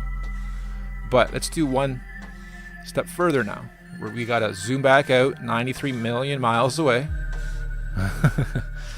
Alright, so now the Earth is flying around the Sun at, I believe it's 67,000 miles an hour. So we have something like this. The moon's rotating around us. We are rotating 1,000 miles an hour. Both the moon and Earth are rotating around the sun at 67,000 miles an hour. Again, we're on the surface, we're not flying off because gravity holds us down apparently, right? Also, just so happens that within the last 50 years, thanks to this beautiful technology, we have discovered that these asteroid fields out there are a danger to us. They never have been in the last millions and millions of years of this apparent planet's existence while it's doing the same fly through infinity with never-changing scenery. But now, we can actually tell that an asteroid might be on its way to Earth and we have to build a defense system to protect ourselves from it. Just now in the last 50 years, never before, but just now because we have the technology to apparently view it, right? So let's go one step further. We're going to take these asteroid belts and also animate them and make sure that they're causing a potential danger, right? Causing a potential danger. We're spinning, baby, we're spinning! Everything's spinning, and somehow we're just not feeling it, and we can't measure it, and we can't reproduce it, and we can't see the actual curvature of that ball unless we're looking through lenses and funny tricks. So here it is, without animating the rest of it just yet. I'm going to animate a few more things, but you'll notice the camera's easing in and out when it's doing its loop. Right around here, it stops and then picks up again. That's not realistic, so I'm just going to spend a moment and make sure that I have everything interpolating properly. We haven't even touched oscillations. This just goes in a perfect loop. Doesn't go up, doesn't go down, doesn't go further out, doesn't go further in.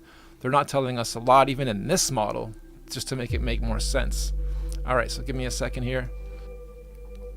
There we go. Now it should be looping seamlessly without stopping or easing in or easing out. And this is just forever. Now again, oscillations should matter and should be included in this. So in order for me to oscillate this, the Earth would have to be moving up and down as it's going around, and also have to be going in and out, doing its spiral to change seasons and to change all our weather patterns and whatnot. So we're not going to go that far with this. I'm just going to take this one step further now though. Take this to a top view. Zoom out a little bit more so you guys can get a better view. 93 million miles away. Nanu. Okay, so we're flying 24,000 miles and we're going around the sun 67,000 miles. Now we got to do this too. The sun and all of this is spinning around as well at 500,000 miles an hour. So everything is spinning while we're spinning, while the moon's spinning around us. And now on top of that, 500,000 miles an hour, the next figure is literally everything flying through infinity in the void at whatever millions of miles per hour that is. I forget that figure. Okay, this is parallaxing. Some stars are closer, some stars are farther away. The ones that are closer are going to fly by faster than us, than the ones farther away. The ones farther, really far away, barely move. This is parallaxing. This is when you know you're in a 3D environment, going through space, going through things. But we never see this, and the first star is so far away, it just always looks like this. Always. With a center point right there. If we're focused on Polaris, it would be right there. And a time-lapse video would show perfect trails the same way every single night. No parallaxing. Never flying through actual space. Never observable anyway. Let's do a little test now, shall we? Out of these two spheres, which one is bigger? Which one is smaller? Or are they both the same size? This has to do with perspective. Okay? I'm going to switch this to a double viewport. I'm going to switch this to perspective view. Look at the difference in sizes. This one is simply in the foreground. This one is way in the background, but it's huge. At least 5 times bigger than this one. If I didn't show you this though, you would still see them as being the same size. Maybe even this one being bigger, which in reality it is 5 times smaller. Alright, let's play again. This time there's 3. Which one of these is smallest to biggest? Or are they all the same size? And as you're getting your final answer together, think about when you look up. We don't look up too often, but when you do, how often do you see the sun? How bright can you claim it always is, versus does it always stay the same brightness, the same distance from us? Is it oscillating a little higher up, a little further in towards the center, or a little further out? Is it slowing down or is it speeding up? Is it emitting the same brightness? Is it hitting the same atmospheres? Right? Perception comes into play into everything, especially your reality. Okay, the one on the left is actually the smallest and the closest to us. The one in the middle is the biggest by far, and it's way in the back. The one on the right is right along the center axis. Yet here, they all look like they're in the same plane, right? Until we start doing this. Even then, you don't really know how far or how close each of these really are in relation to each other. Take this into account when you're looking at sun sets, sun rises. It's not actually rising. It's just coming towards you and going away from you. Okay, let's keep going. Here's another one with a couple differences. Which one do you think's bigger or smaller? Which one do you think is lit up a little bit differently? I'm gonna give you guys a moment. Really take a second just to think what else could be different. Well, even if this was a photo from space, they could still really easily trick everybody's perception into thinking it's a sphere, when in reality, it's a plane, a flat plane. With the right lighting, you can make anything look 3D. Okay. While I'm here, I'm going to do one more thing. Okay, so to reverse this, even if we are on a flat plane, if the flat plane is actually a big circle, if we can go high enough, that horizon may very well become curved. But it's not because we are on a sphere. It's because we're still looking at that edge, which is curved towards us, right? So even right now, it's already starting to look like a globe. But it's not, it's flat. We're just looking at the very edge, which is circling around us. Let me zoom out a little bit. Okay. Horizon. We get up to maybe here. With all the technology we have, maybe we see a bit of curvature, but it doesn't mean it's because we're seeing this.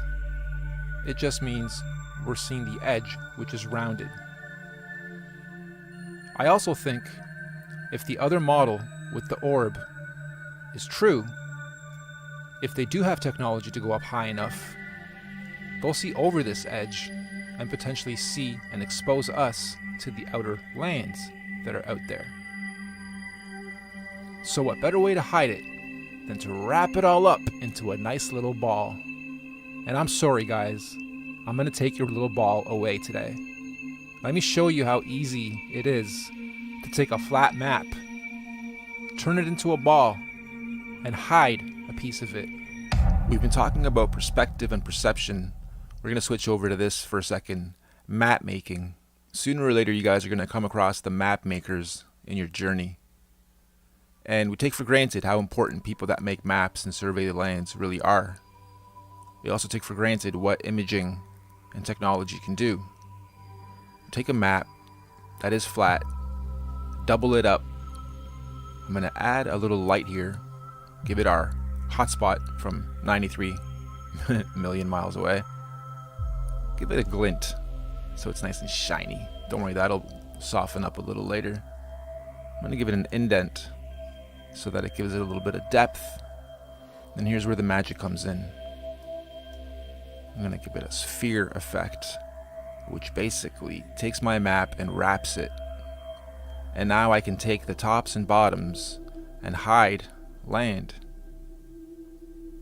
Map makers are really, really important. Perception is really, really important. Don't forget, we start on a flat map. Surveyors survey maps that are flat based. They operate on a flat model. Half the world operates on a flat model. Society was built on a flat model. Railroads, canals, everything operates on a flat model. There's never been mathematics that have included curvature in any of the building of our societies and civilizations of the past. Map makers are really important. We can go one step further now. Drop this into another program. Give it some effects, colors, hue, saturation, etc. And really warp your perception. And from when you're 2, 3 years old, the first time you're playing with a globe, indoctrination starts young. And as an adult, convincing yourself or others that you've been fooled, it's scary. And even then, I don't think discovering that we live on a flat plane is the scary part. I think people are actually okay with that part. I think the scary part is the why. And once you start going down those trains of thoughts, that's the part that we reject naturally and instinctively. Anyway, map makers are really important. Now let's take a quick look at how the sun hits us.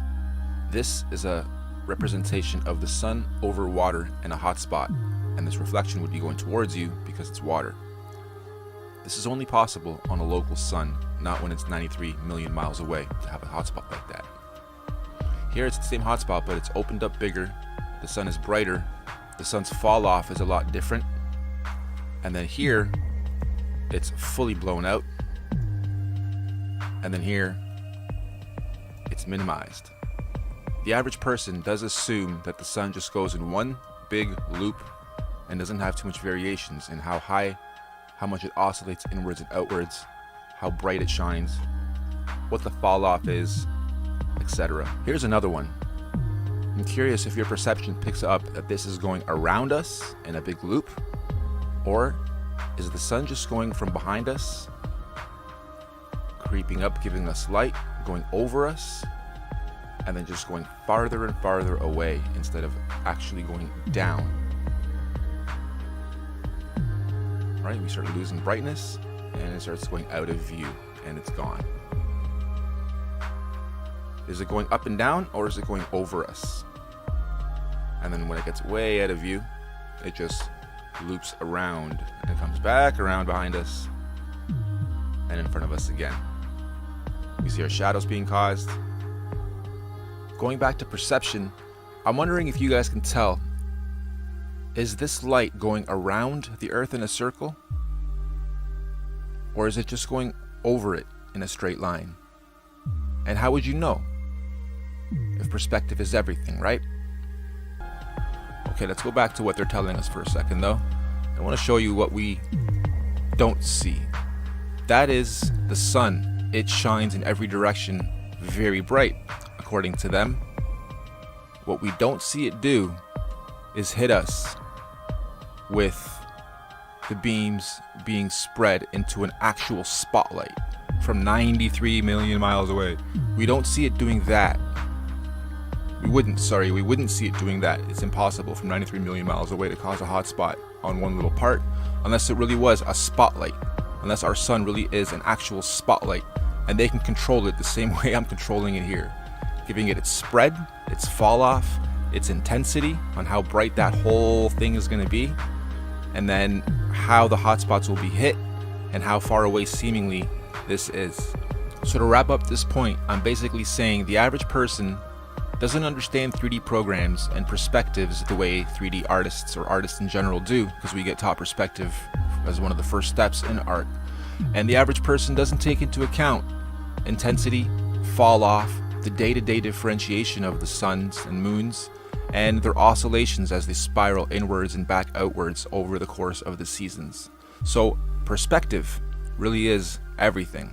You don't know by looking at it how far away it is from us, but you do know by ways of lighting, shadows, and understanding how lighting and perspective would work on a grand scheme when you're working with a light source coming from 93 million miles away versus a light source that is local. Now, like I mentioned before, if we are living on a flattish disk that's round, if we get high enough, we'll still see what we could perceive as a curve, right? But this isn't that. This is an actual sphere, a globe that we're looking at. And as we get higher, your perception definitely would see more and more curvature as you look downwards. But not only that, I think a lot of things people take for granted is when you see the far shots with cameras that can do crazy zooms and you still see things upright, that doesn't make sense. And let me explain why. Now, of course, this isn't a scale, but you guys get the picture. The further away we go from things, if we're on a curved surface, then everything has to be upright according to its center point of perspective.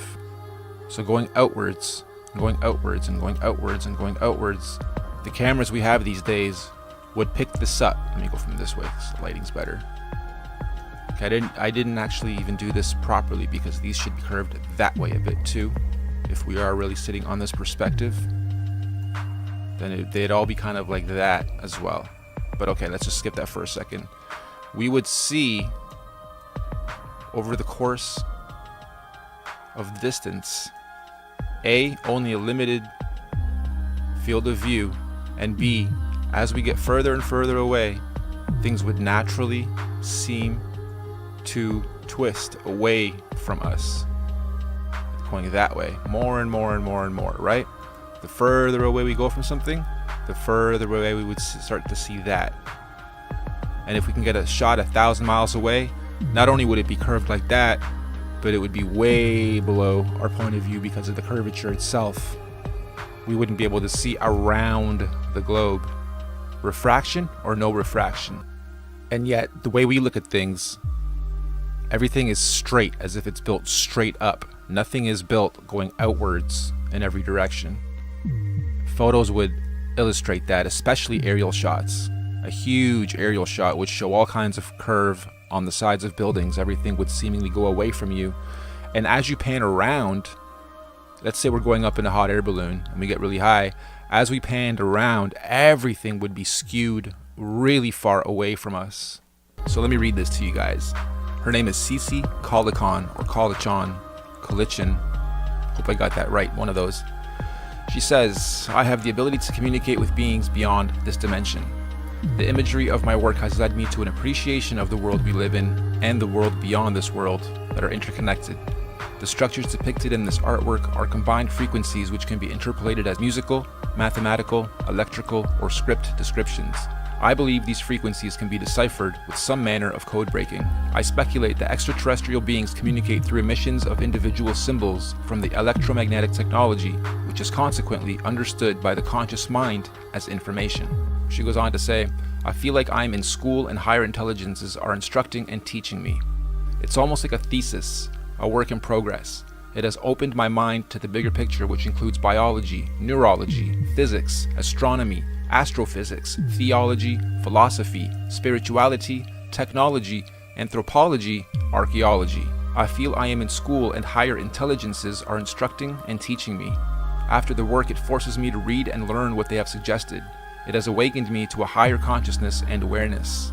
I learned to see life differently and how everything is interconnected by a mathematical order, balance, and harmony that flow within us and beyond. This art progressed in groups at a time, telling me something that I was not aware of until the next body of artwork was completed. It took approximately 10 years before I realized that specific information was being relayed to me through this art-making process. I think that's beautifully said. I think that encapsulates a lot of artists' purposes. Why are we talented? Why do we have these gifts? Why do we see things, hear things before they're even there, and then execute them to be just as we saw or heard them?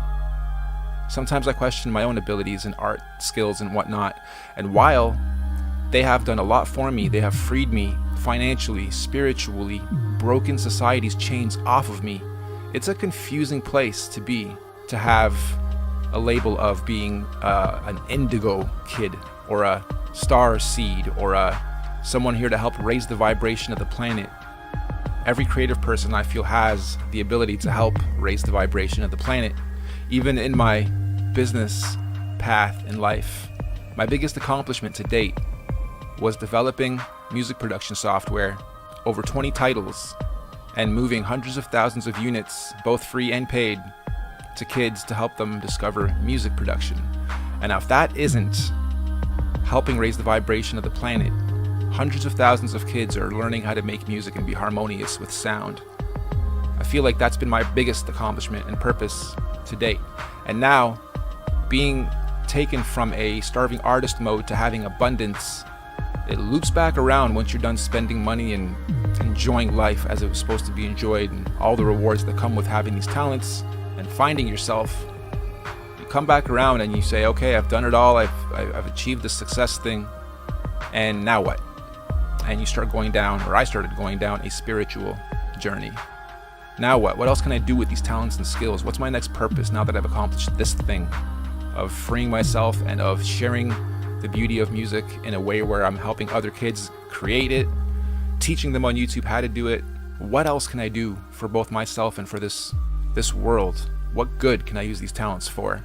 And in an abstract way, yeah, it's this. This phase, this body of artwork that I'm creating and producing is coming from within. It's sending me down paths to learn information and then learn more information even once I present it to you guys. Meaning, since I've posted that first Norb Theory video, I have learned a lot from you guys, even in the comments section, throwing your 2 cents in, some very detailed and beautiful knowledge, and obviously going down other branches of information that this has led me down through other videos and other just knowledge paths. Some people meditate, some people pray, some people alter their consciousness with drugs or mind-altering substances. Some people do very abstract things in life and do extreme things in life, again, to alter their states of consciousness, to feed consciousness, to feed experience. And for me, it's creativity. It's actually creating something to look at, to listen to pull an emotion or give an emotion from, hopefully positive ones. Also, in the search for duality versus monoism, good and evil, presenting itself and deciphering between the two, or only showing light, only showing positivity, I have a hard time with that. I think one is needed for the other to be appreciated. So not all of my bodies of work are rainbows, butterflies, unicorns, and perfect bliss only. There is hints of pain, of frustration, of creepiness maybe. And so in the previous video, I oversaturated it in any way I could to touch emotions, including some pain or some confusion or some anxiety, but I disclaimered it at least. Not everyone in life gives you disclaimers. I even learned recently, although it's not new, it's new to me for some reason, this whole 144,000 people, beings, souls, spirits that have been sent here that are all being activated now to help bring change. Apparently, our DNA is supposed to be reactivated. We are supposed to start remembering things. We are supposed to start receiving messages in various ways to disperse, decode, and spread. Some say heaven on earth. Some say we're moving out of our iron age of blindness and darkness. Some say it's the Palladians coming back to reawaken us, their cousins. As I close this out, again, a very big thank you for listening. I know I talked a lot about myself in this video, just to give you guys a bit of insight on who I am. And if you do watch future videos, you feel a bit of oneness with me. But this isn't about me, really. This is about you. This isn't for everyone. This message, these visuals, and I'm aware of that now, it's not for everyone. But if you're on this video, I do want to say to you, you're loved, you're special, you don't have fear, you do have intent, you do have purpose. And maybe for now it's just understanding and exploration and critical thinking and deprogramming. I love you, you love you, this universe loves you. And if you haven't yet, you're going to start today to live with intent. And if you don't know what your intent is just yet, you're going to start to find out as of today. I feel like my purpose is to actually awaken other creative types. So if you're on here and you are into music production, you draw, you paint, you do graphic design, you dance, you are an expressionist, you know how to encapsulate a moment or an emotion or a vision or a sound and express it through beauty, I think my message goes furthest with you guys, to take what you're seeing and feeling and further express it in your own way to at least produce more beauty in this world. More love. I think that's going to be my slogan. More love. Anyway, thank you. I love you. It's 2045.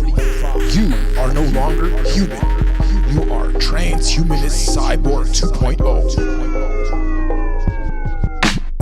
I'm I'm an automaton, a hybrid robot bitch. But they turned off my chip, now I can't eat, sleep, or do shit. And I didn't do anything wrong, I just voiced my opinion. But this algorithmic preemptive crime cop wouldn't listen. Now I can't be a natural human anymore, this war is a drip. I'm just a digital demon running on nothing but nanoscripts. Genetic, neurological re-engineering of humanity. Accelerate stem cell research and fast forward nanotechnology. Imagine being in a perpetual state of 10 orgasms. He didn't even need it, but Eve still managed to force the core at him. Human augmentation, fake reality laid over mine. It's almost real, just a few things seem out of line. I'm not sure what the fuck is real anymore, girl or a guy. We're all transformers now, more than meets the. They got you used to looking at these feminine yet masculine faces. Glitch in your brain, sending your sexuality weird places. Accept the agenda or you'll put us all in cages. It's trans everything, trumps everyone. It's outrageous. Don't you find it strange? Being straight makes you contagious. Evil dies slow and they do it through phases. Greatest of all time, the Baphomet, we so close. Symbols in our movies, music and gender neutral clothes. Gematria and shapes hide sacred alchemy and codes. I'm just reverse engineering the globe. And I'm flattered that you mentioned it. Bubble thoughts and domes. Babushka doll life, we live in the Atlantean row. But this life is all backwards and the times are in show. I'm a real man, apparently so was Marilyn Monroe. And if voting made a difference, they wouldn't let us do it. Listen, don't cheat, lie or steal, cause the government hates competition.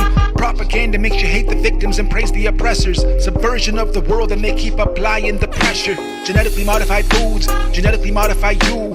War on the people is easy if you own the water and fruits. Breaking down your family and making your stupid brain dilution. Order the ABCA 33rd degree problem reaction solution. And our body movements and cycles are luckily still unused. They produce usable sellable energy for them to abuse. You'll be active to make money and social points one day soon, yo. Dump your day's worth of energy production to prove you were useful. And then biology will be used to drive technology. Watch, you'll create the energy to power your own golden handcuffs and watch. Nanotechnology. Yo, get the fuck off, get the fuck off, get the fuck off, get the fuck off.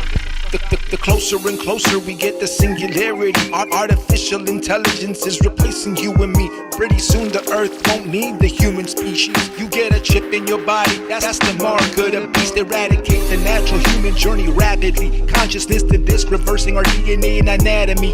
The future's here, I got cyborgs looking after me. My wife's a robot and George Jetson buys crack from me, yo. More